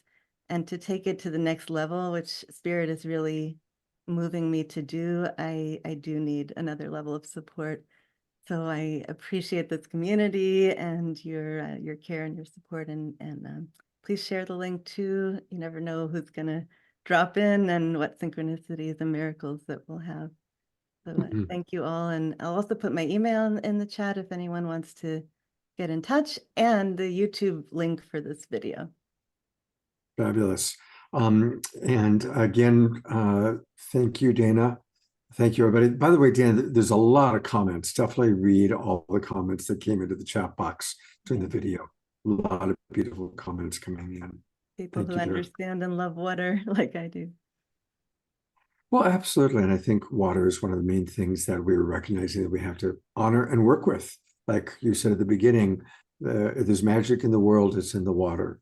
And for Waterfall Good, wondering, what were you talking about when I came in? We just watched a wonderful movie video and kind of a sound experience called The Water Prayer. And the link is in the chat box. We'll pop it back in there again. You know, more and more what I'm doing with Global Peace Tribe is really helping us to come together as a community. And that shows up in raising money for people like Piper Dillums and Eleanor Joy, and tonight for Dana. And more I'm really wanting to put the spotlight on some of you. And so next Wednesday night's show, once every 3 months now, we do what I call the community show, where we hear from you. And so if any of you have been a little bit shy, but you know, there's something you'd like for our tribe to know about. It might be an author that you love. It might be music that you really enjoy, or it might be something you're doing. Just like, you know, in a moment, we'll hear from Christy Michaels, who's always got something that she's doing. Wednesday night, this upcoming Wednesday night, March 27th, is the night to do that. So for those of you watching on Facebook, if you haven't joined the Global Peace Tribe, this is a really good time to do it. And it's easy. Just go to globalpeacetribe.com, globalpeacetribe.com. And that takes you to our website, and you can learn all about it. It's all about the different shows and events that we do, a little bit about our history. You can get a wonderful free book provided by Deborah Giusti, and then click register for the new season. And this is a great time to register for the new season because it actually starts in April, although we've let people in a little bit early. And it goes all the way through till the end of June. What does that mean? It means that you're going to get the personal Zoom room links to all of our shows from now through June 30th. And we do a show every Wednesday night and every Saturday night. Plus, this spring, I'm doing a lot of special events. We're going to do another evening with Marianne Williamson, just us interviewing and talking with her. We're going to be doing something with Michael Beckwith, something with Andrew Harvey, and we're going to be doing more and more hybrid events, kind of like the one we did last week with the Twin Ray, where we have a live event that I'm co-hosting either in Ashland, Oregon, or in Marin County. People can come to the live event, or all of you can watch it online. And we're going to be doing quite a few of those this spring. So come and join the Global Peace Tribe. We do need your support to make all these things happen. And you can come in at all sorts of levels as low as $22 to get all the links to our Zoom rooms. And also you'll get the replays. We provide all the recordings of our shows. We're about to celebrate, in 2 weeks, we'll be celebrating our completion of 4 full years and over 500 editions of Global Peace Tribe shows. So a lot going on, and come be a part of it. And again, if any of you want to present this Wednesday night, let me know. Drop me an email or send me a text message and let me know what you'd like to present, and I'll make sure you're on the agenda. And speaking of community, 2 of the great community builders I've ever met are John and Summer Raymer, and they are with us tonight. Are you still in Hawaii? Yes. Aloha. Aloha. Yes. Aloha. We are on the road. Yes. Yes. We were up at 4 a.m. to head to Pele for a sacred ceremony that's connected to all of the good that's coming down, Scott. And, you know, Palenque has just finished with Brother Phil and Adriana. Indigenous voices all over the world are rising with their allies. Fires are being lit. And thank you so much for everything you're doing here. And thank you to everyone for all the love and support. That GoFundMe that we did paid for what happened down there. And we've launched this sacred covenant, a global pledge of unity. So I want to share with you about that when the moment's right. But I'm just so grateful to you. So we just pulled over here. We're a little tired, but we're here and grateful for it. We're tired, but our spirits are high, as we were at the crater of Kilauea, which is the home of Goddess Pele, at sunrise for a very special ceremony with led protocol by a very dear Indigenous elder, Lonnie, who supported to make sure we did all of the right things and led us to a tree that is connected to her sacred ancestor lineage. She calls Pele, she calls her Nunu. Right. Yeah, like grandmother, Pele. So yes, and we are so grateful to be here and on the other side of Dana's offering to that beautiful water, as the ocean surrounds us here, the medicine. So grateful to come in on those frequencies with our dear sister Dana. Yes. So I've pulled up, I'm assuming since you're in a car, it might not be so easy for you. Here is what we're talking about: the sacred covenant of uniting humanity and restoring Mother Earth. Right, that's the covenant right there. Right. So tell us about it, and then if you want, I can click to the pledge when the time is right. But tell us a little bit about this. Yeah, it's really beautiful because it seems to touch a part that all of us can relate to. This idea to unite humanity and restore Mother Earth. And we've gotten a ton of responses already. And then what I went ahead and did, and I did this before during Awakening to Humanity's Sacred Mission, is I've summarized these. I went to ChatGPT and I said, okay, take all of these responses to the question, why did I make the pledge? And we thought it would be nice for you guys to hear our collective voice. This is what people have said so far, as summarized by ChatGPT, okay? So why did I make the pledge? Well, driven by a profound personal and spiritual... Okay, hold on. What did I do here? Yeah, and so this is a distilling down of many voices around the world alongside Palenque. that have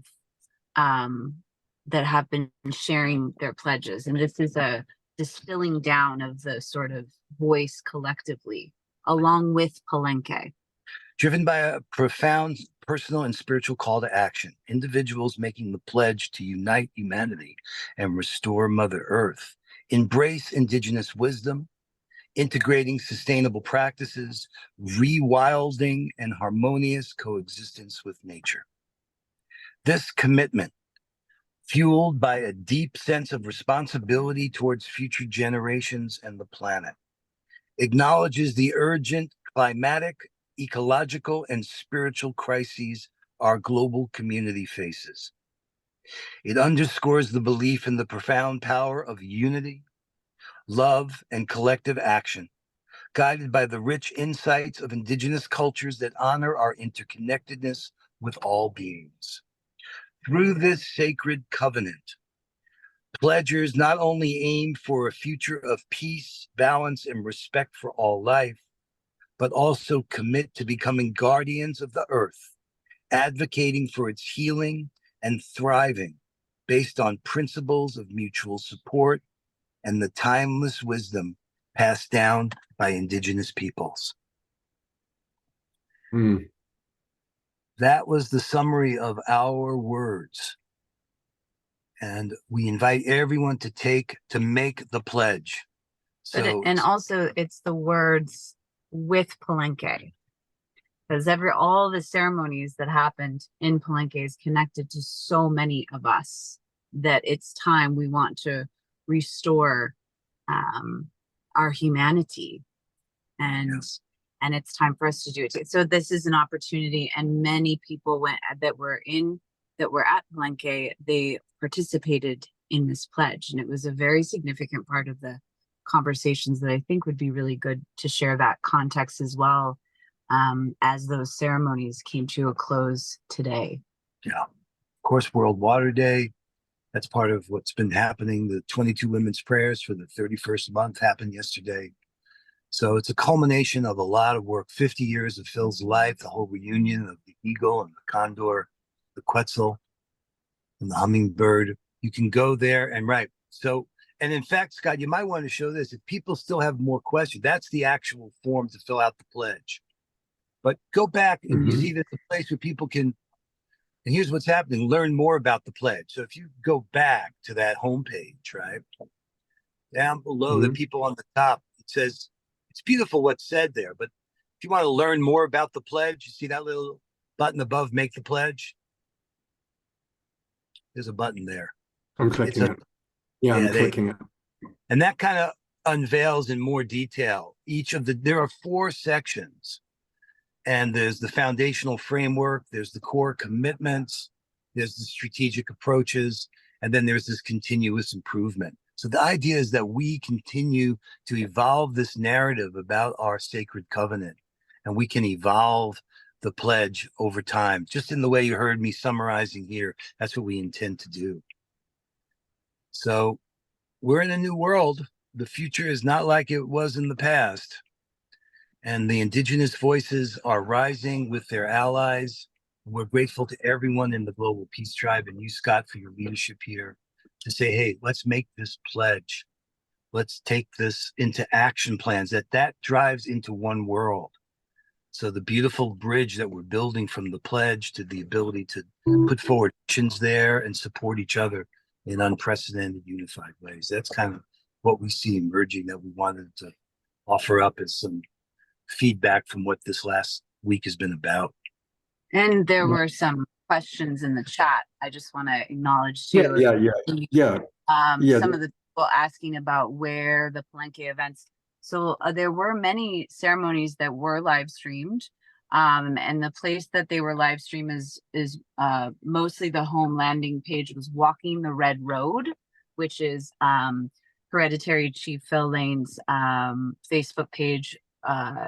So you can really be with they were live thanks to Shonda and Mother Earth Network and so many organizations that supported through via Zoom hosting, and Gail Thomas and so many incredible organizations that supported what was happening right there on the lands. And I just remembering a conversation you had finally talking to Brother Phil, you know, how was it? And he said it's beyond the dreams. Like, it was beyond what he could imagine. And that's for those of you that maybe saw some pictures of him sitting next to 100-year-old elder from the Amazon. I mean, these were really profound constellation work where there were people coming together representing all these different parts of the Americas, and the healing and prayers and the ceremony work that they did for 7 days. And Phil's point is this. He's been saying that, look, we have no right, we the indigenous people, to tell other people how the world should unify. But if we can model it in the Americas and show that happening, and they are, and that's what's happening here, that then this could be a beacon of light to all of us on the earth, to recognize the importance of the indigenous voices that have been ignored, and the opportunity for us as allies to come together in this unprecedented way. That's why the pledge, the idea of a global pledge of unity, we call here the Sacred Covenant, .earth, to unite humanity, restore Mother Earth. So yes, on the Facebook page, you can see replays of many of those over this past week. The opening ceremony was profound. So that happened on, what day was that?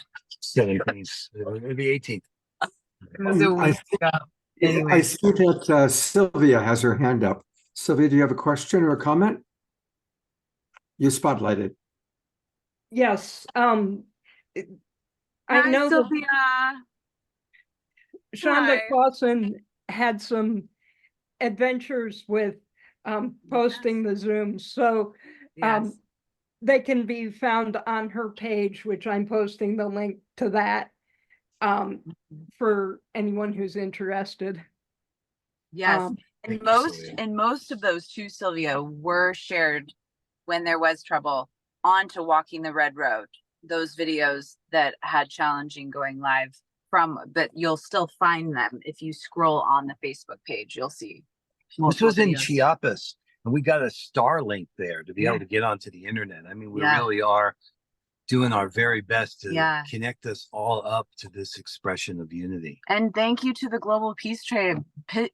Like Sylvia, I saw you in that Zoom room a lot with Gail, and we're all, you know, we're in this together. And Deborah, Robin, so many people that, you know, it really is a global beloved community that's happening here. Your work has been extraordinary on this. Thank you, Summer and John. Feeds our soul. It really feeds our soul. Thank you. Tremendous sense of purpose. Back at you, Sylvia.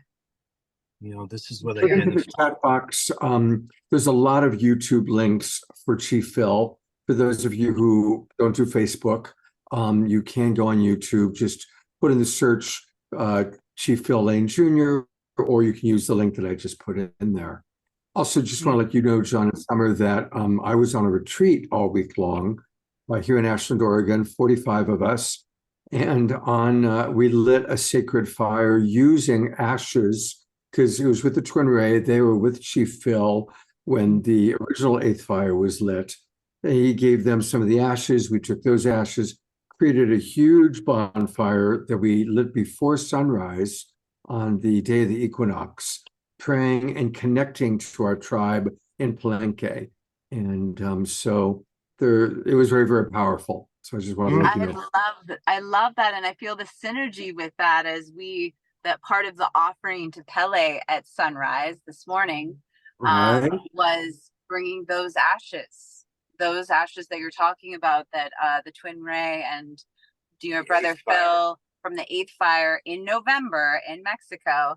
Those ashes are spreading and building, but Pele, we offered that to Pele. So there's an incredible participation now anchored with the elementals out here on the Hawaiian Islands.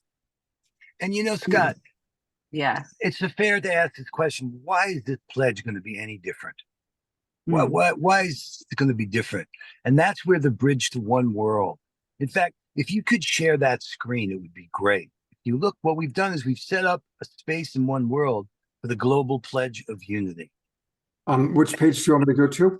So go to oneworld.earth. One World, okay. And there's a space there now on the left for the global pledge of unity. And you can learn more about the pledge there. Your feedback to it is so vital to just be able to tune in and listen to each other like we haven't been able to. But even more importantly, there are One World. Yeah. It's not coming up. One World, ONE World. Oh, here it goes. Yeah, there. Got it. Okay, it took a minute. All right, so here? On the left, there should be the Global Pledge of Unity. Yep, here it is, Global Pledge of Unity. Yeah.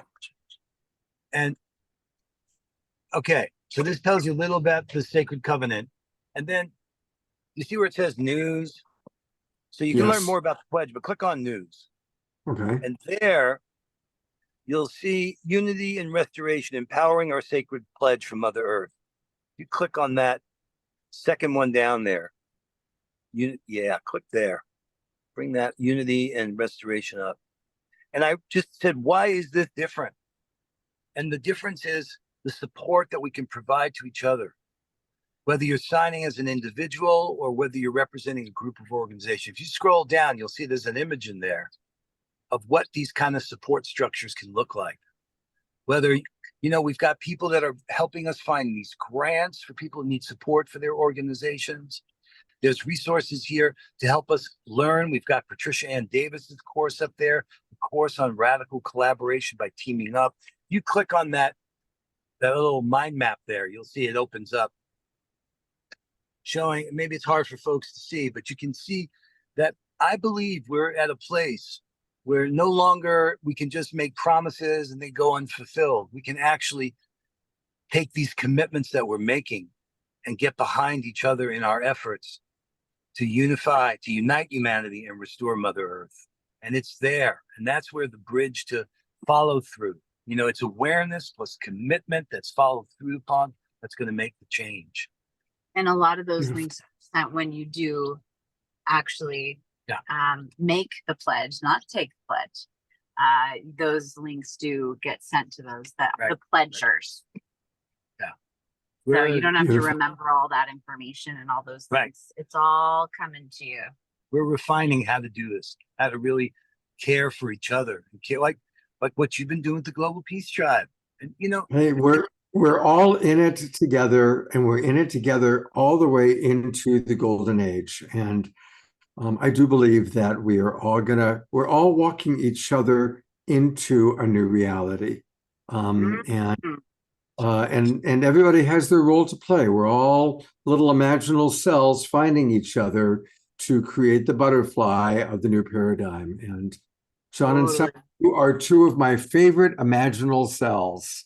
Oh, we love you, Scott. Love you, Scott. Well, we are imaginal cells right there with you, and some really profound wings that we are, it's time to stretch those wings with the condor, the eagle, the quetzal, and the hummingbird to feel into what, wings we are connected to wherever we are on planet Earth. And time again, I'm reminded of that when I'm with you, Scott, of that sense that we really are in this together, and every movement matters as we are dancing souls to that song. I just think of our dear sister Kristen Hoffman.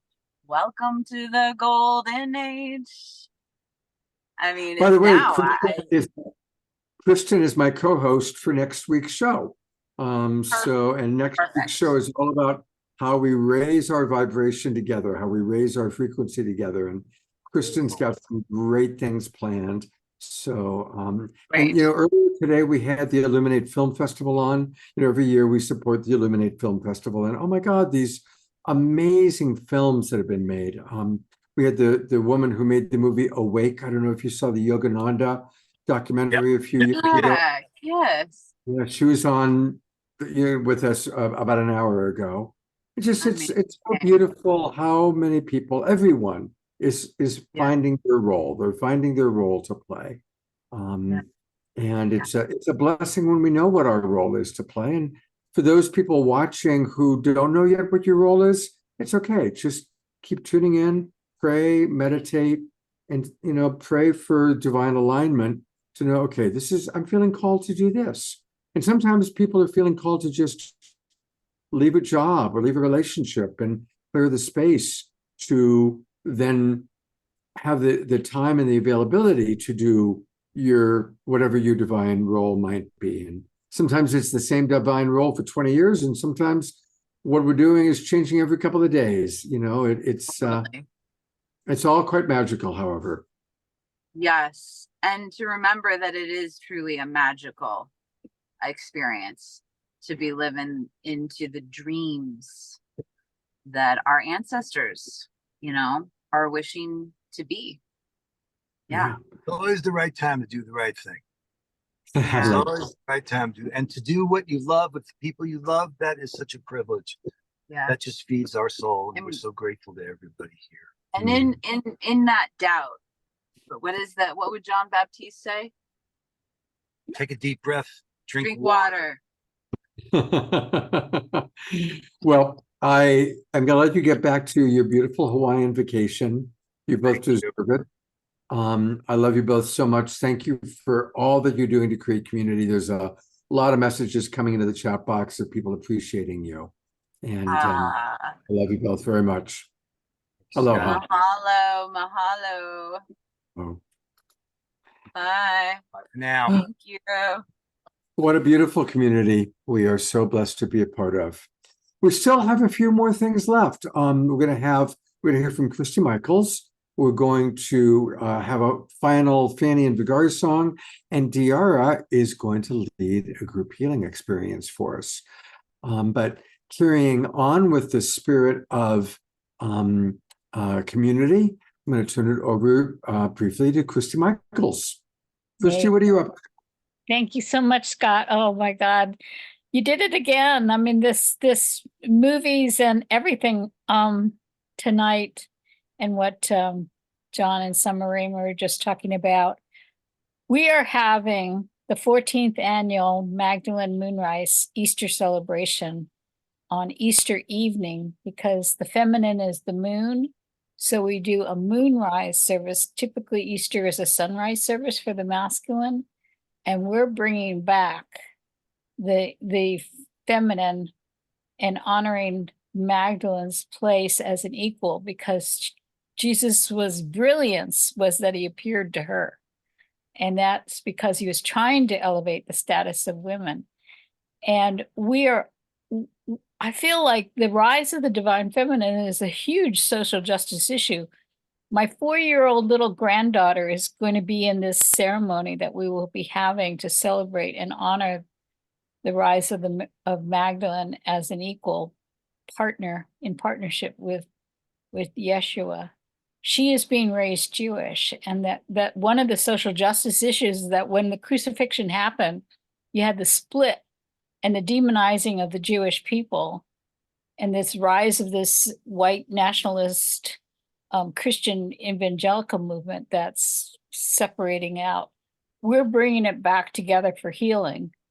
And so my little granddaughter is going to walk down the aisle carrying in front of her heart the painting of Mary Magdalene as an empowered, enlightened feminine that was done by an artist up in Mount Shasta. And so I went over to show her the painting, and she looked at the painting and she just stopped for a minute. And she went, wow, she's beautiful. It was like her eyes fell on this sacred, empowered feminine, and she was being informed. Now, when I was 4 years old, my mother didn't even have a clue. We didn't even know that there was a Gospel of Mary Magdalene that told about how empowered Magdalene really was and what a leader she was in her partnership with Jesus. None of that, it was all suppressed. She was a prostitute and a penitent sinner and all this stuff. And the Gospel of Mary Magdalene revealed, no, there is no sin. And not only that, but she became in what is called full consciousness, that like the movie Awake, she was the awakened one. She realized she got that. And the other thing about the ceremony is it's supposed to be heaven on earth, not heaven in the heavens. It's supposed to be heaven on earth.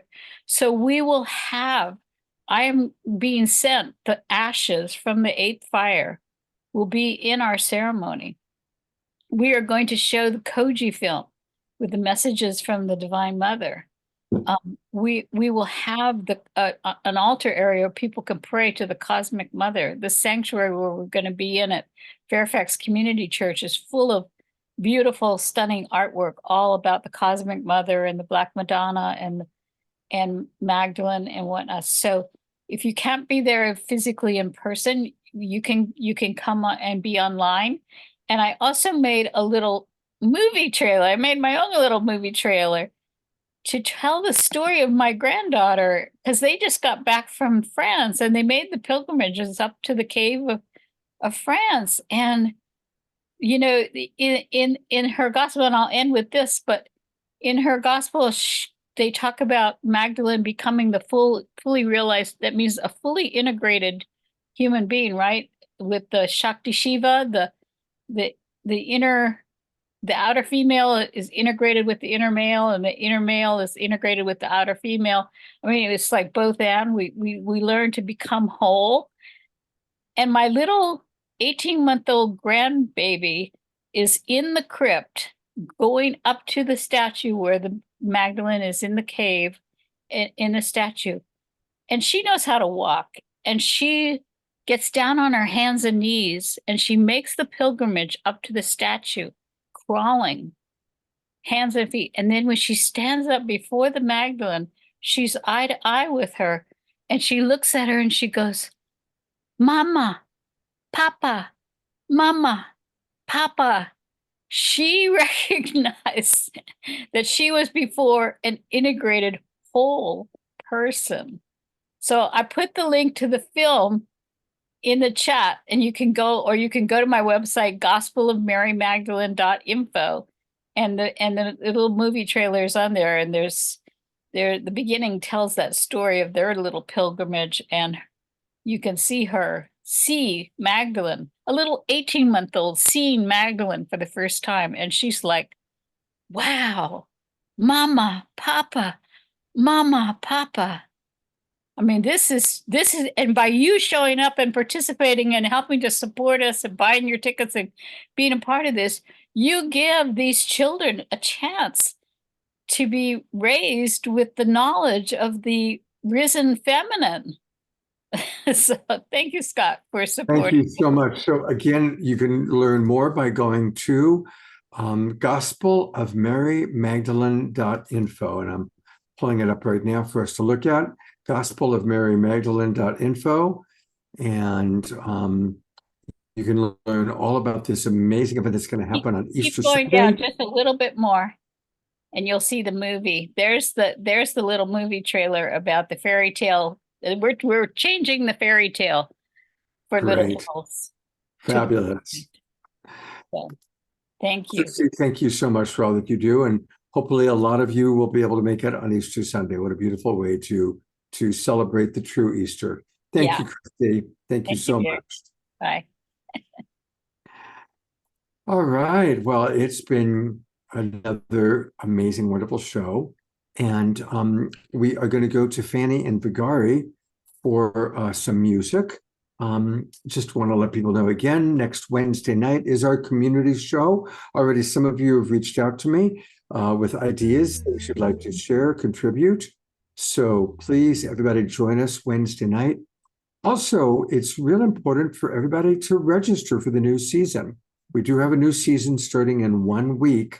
So register now so that you don't miss any editions of The Awakening World. And as I said before, I'm really excited about a lot of the special events that I'm going to be putting on. We're going to be doing a lot more than just the Wednesday and Saturday night shows. So I'm putting into the chat box how to register. come join us. And honestly, we need your support to keep things moving and grooving and moving forward. So please do come and register, join us next Wednesday night, our community show, and a week from tonight, Kristen Hoffman and a lot of wonderful people. And it's all about raising our vibration together, raising our frequency. And I think Fanny and Vegari are giving me the cue that they're about ready. So I'm going to switch over to them. Hey, you two, have you enjoyed the show? It's been wonderful, quite interesting. It was amazing.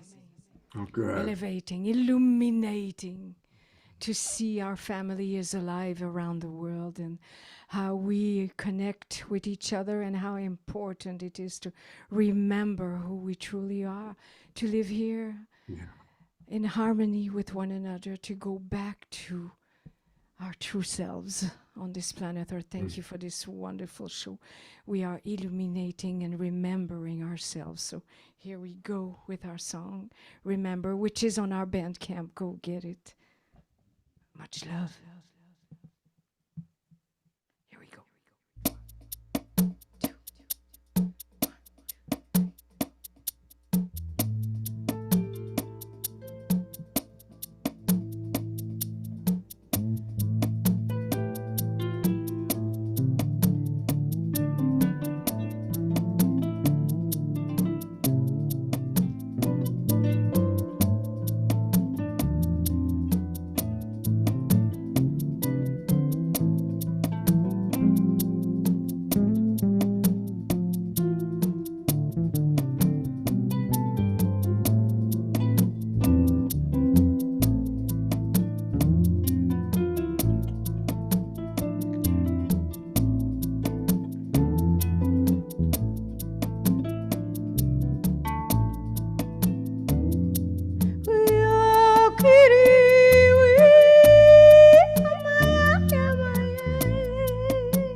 This voice I hear through deep space and time. This voice is intrinsic. It unites us all as one, into the light, into the love.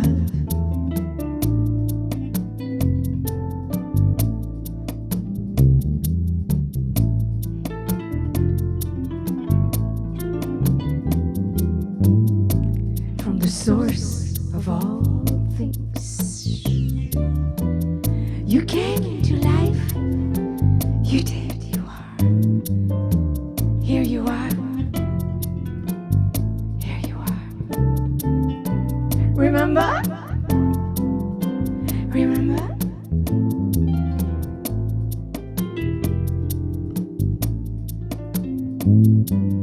Remember who you are, remember. Remember? Remember who you are. Remember who you are. Remember who you are. Remember.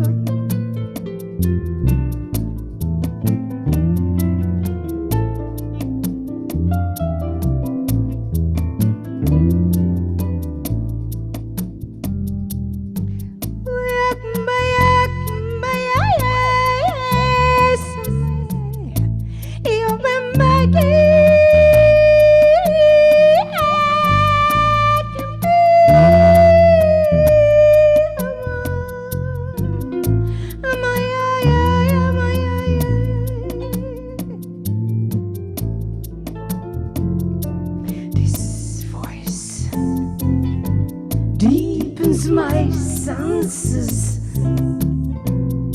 my joy, my awareness. This light becomes a blissfulness. mindfulness. Flame of the one consciousness. Like a blessing to the world, you came into life. You did, you are. Here you are. Remember? Remember? Remember who you are. Remember. Remember who you are. Remember. Remember who you are. Remember. Remember. Remember who you are. Remember.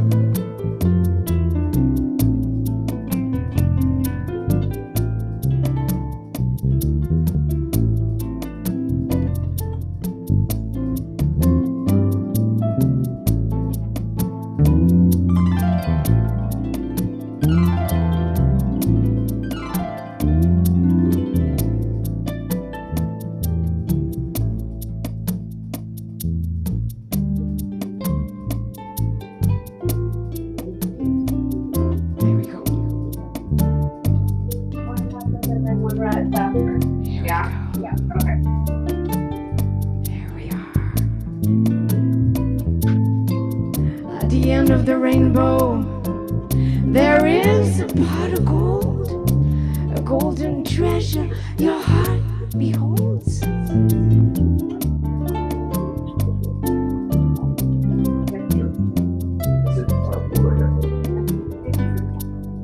I just think I'll let the doctor know. The golden treasure of your heart is gold. Gold at the end of the rain.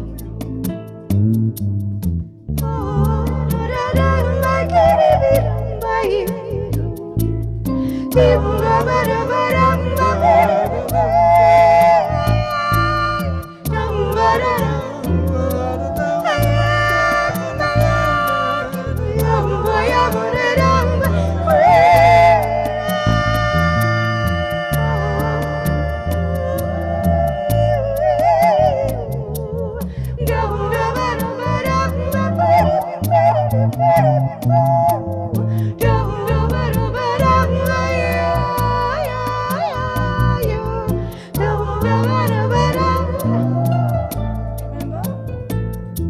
Remember who you are. Remember, you are gold dust, gold light. Remember who you are. Remember, pure love, pure light.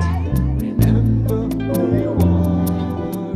Remember, you are gold dust, you're sunshine. You are divine being for light. Remember who you are. Remember the flame. You are the flame, the one, like a blessing to the world. You came into life. Here you are. Remember. Remember who you are. Remember, we are one love, one light. Remember who you are. Remember my love. Remember children of the world. Remember my love. Remember who you are. We are one love, one light, one song, one family, one divine energy. You and me, family. To all our elders, our children around the world. Remember who you are. Remember. Remember who you are. Remember who you are. Remember who you are. Remember you are loved. Remember.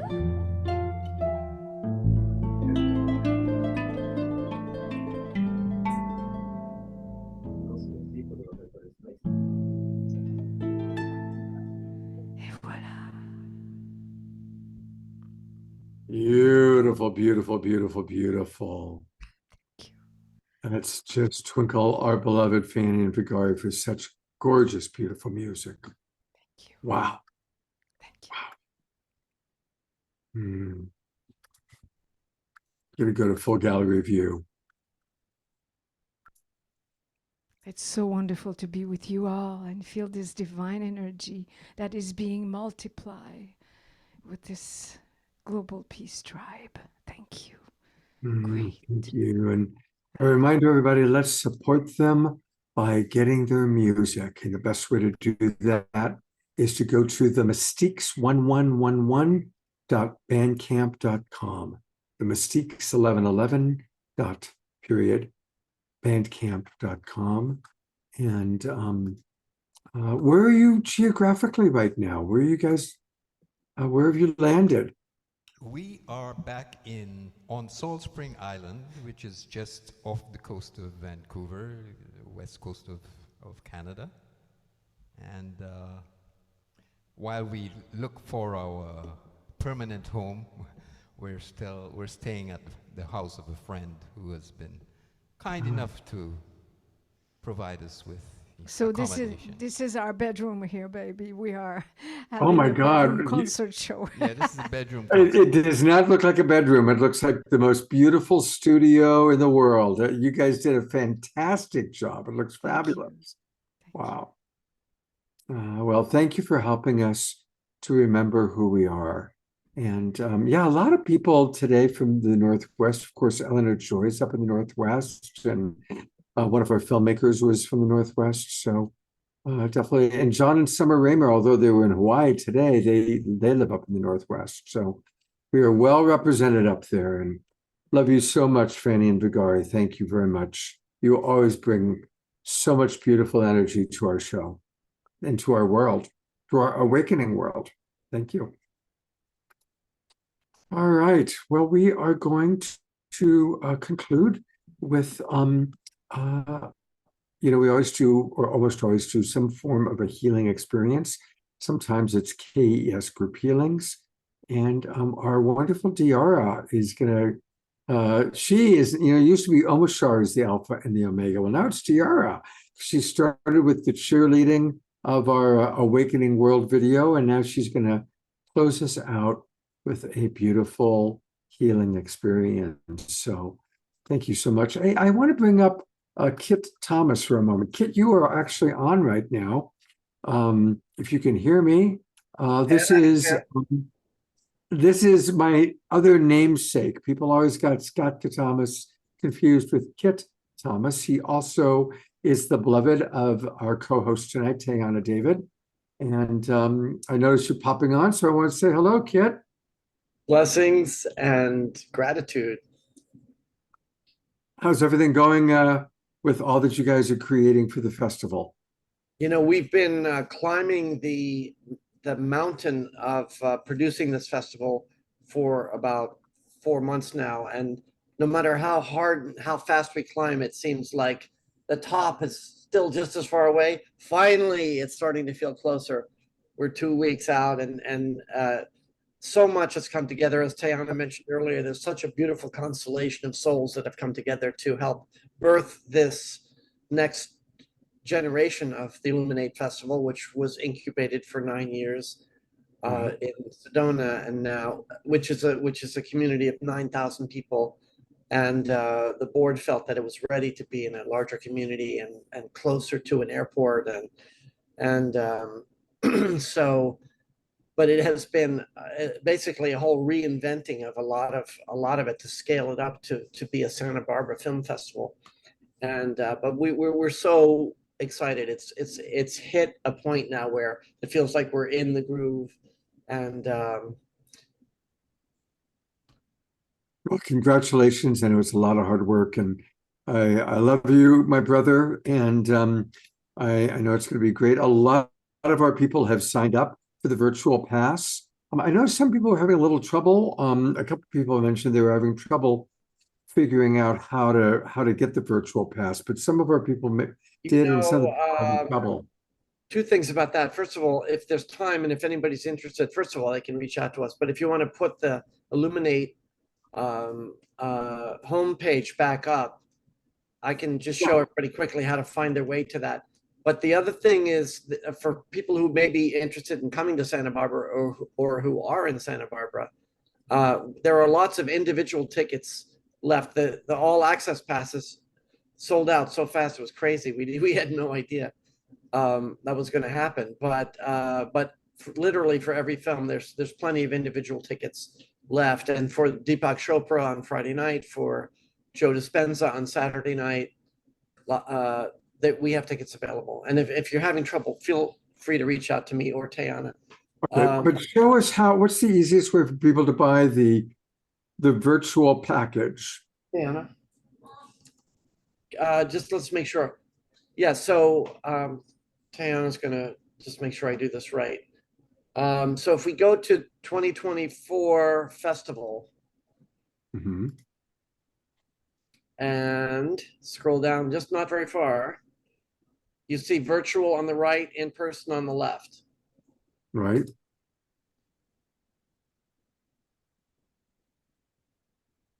And then this is where you can get the I see, so the members only pass for people that are members of Illuminate Film Festival. If for non-members, they go here and they buy 65. That's right. So it's 65 now. This is where people, I guess, got confused, which says, please enter your email to sign up or log in or continue with Facebook. Okay. And, oh, I see. This is an optional donation that people can add. Okay. Right. So then they can just, we'll say continue with Facebook, continue with Scott. You know, there are individual tickets even available for the virtual festival, but it's silly that the pass is so inexpensive. It's silly not to just grab one, because it gives you access to everything, not just the films, but also panels and interviews, post-screening discussions and things like that, plus the award ceremonies that won't have happened at the live event. The audience award is going to be announced. That's going to be a live event in the virtual festival. And also Emmanuel and the Holo Movement are going to be doing a really beautiful presentation about the Holo Movement live during the virtual festival. Fantastic. Fantastic. Well, thank you, Kit. Take good care of Teana. I know it's going to be a big success, and we'll stay in close touch. Thank you, beloved community. Thanks to the master puppeteer. All right. And there's our beloved Eleanor Joy, who is still moving and grooving to this last song. We love you so much, Eleanor Joy. And just wanted to pop you on again for people to send you lots of love. All right. We are going to conclude with a wonderful healing experience. Thank you so much, Tiara. And put a spotlight on you and share with us what we're going to be experiencing. Thank you, Scott. Hello, everyone. What a beautiful, beautiful evening. Just filled with the sound of the water and Dana's voice and the music by Fanny and Vegari. That was just magical. And so we're going to continue that magic. We're going to continue the integration of our masculine and divine feminine selves. And we're just going to fall into prayer and see what happens. So everyone, make yourselves comfortable, even more comfortable than you are. And we can let our left linear brain know that we'll be in a healing meditation activation for about 10 minutes, 15 minutes. And you're welcome to just fall away and fall asleep. You're welcome to go deeper into your exploration of our community. You're welcome to go deeper into your exploration of yourself. And so you can feel the field softening and deepening.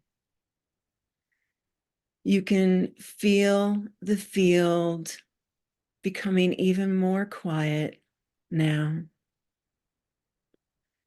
You can feel the field, allowing the resonant tones of the music to continue, the harp, the bass, the vocals. You can allow the magic of the water flow and the beautiful visuals and Dana's beautiful voice. You can allow your own sacred sound to come forward now. And take another deep breath in, just allowing yourself to receive all the love, all the blessings, all the magnitude of goodness that is here tonight and beyond. And allow your body to receive this peace. Just feel your entire system settling down, down, down. Allowing those waters that flow through your body to ease on down, to move and matriculate through your own ecosystem, your own beautiful biofield, and allowing that right brain to become even more active, activating the integration of all the hemispheres that we are, for we do remember who we are. And just breathing that in, drawing in the divine masculine, the divine feminine, drawing in that beautiful linear power that we have and that magical illuminal essence that we are. For we are all of it. We are heaven and we are earth. And you can feel yourself expanding and contracting, opening and closing, flowing in and flowing out in the way that's right for you. And taking another breath in and another breath out. And allowing these energies to move through your system and beyond in the way that's right for you now. Some of you may want to bring this beautiful energy deeper into your physical body. Others may want to send this beautiful energy out into your emotional body, soothing, calming, mental body as well, your etheric body as well. And any part of you that requires more regenerative energy can bring that in at the same time. It's amazing how all this happens automatically, uniquely. And your body and your mind and your soul know exactly what to do in every moment, listening to every word and every space in between now.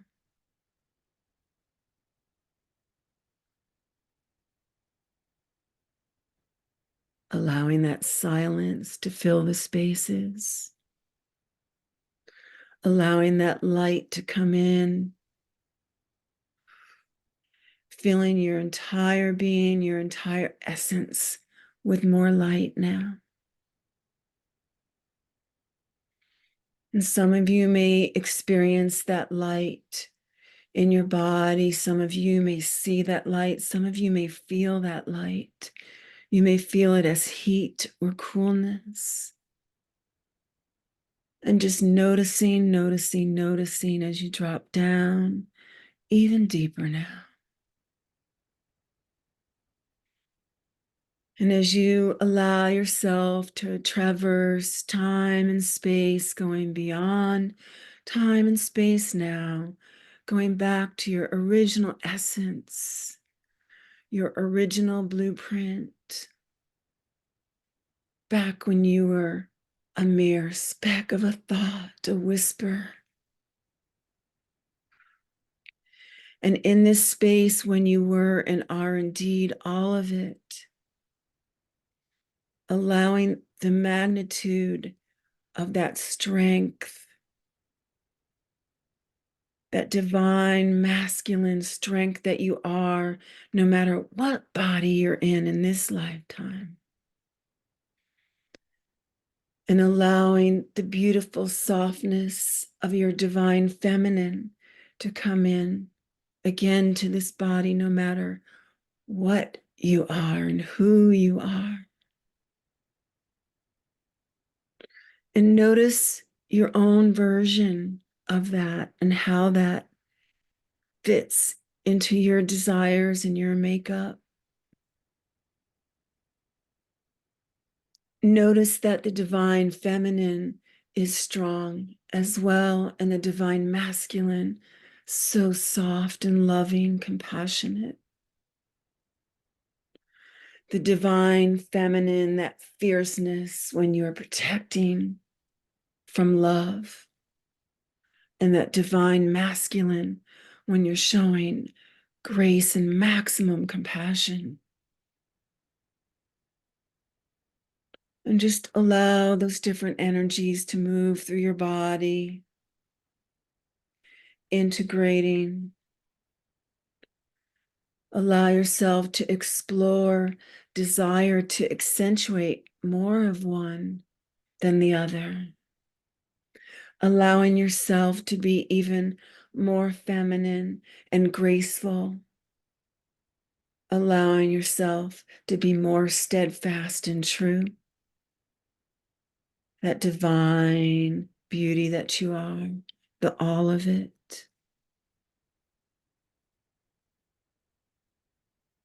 And allowing that spectrum to open, giving yourself permission to shine forth even more now as to who you truly are.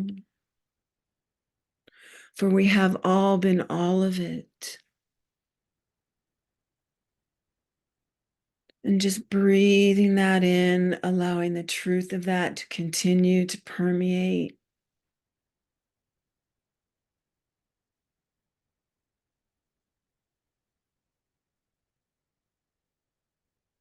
And allowing yourself to receive even more love from this beautiful community tonight, no matter where you are,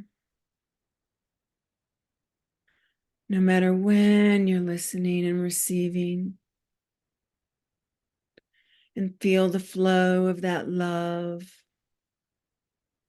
that emotion, that water of love in motion, energy in motion. And for those of you who would like to just drift away into your rest, you may do so. For those of you that require a more conscious state of being, allow yourself to bring yourself ready back, allowing for change in volume. As we close together this beautiful evening, this beautiful event.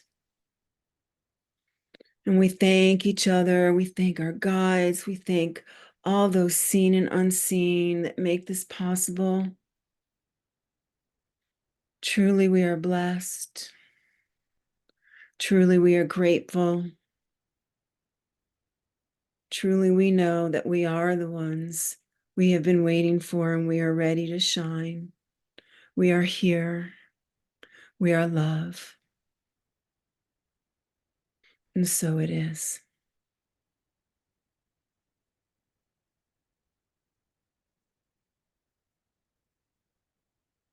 And just breathing in as you allow yourself to recalibrate, to continue to rejuvenate.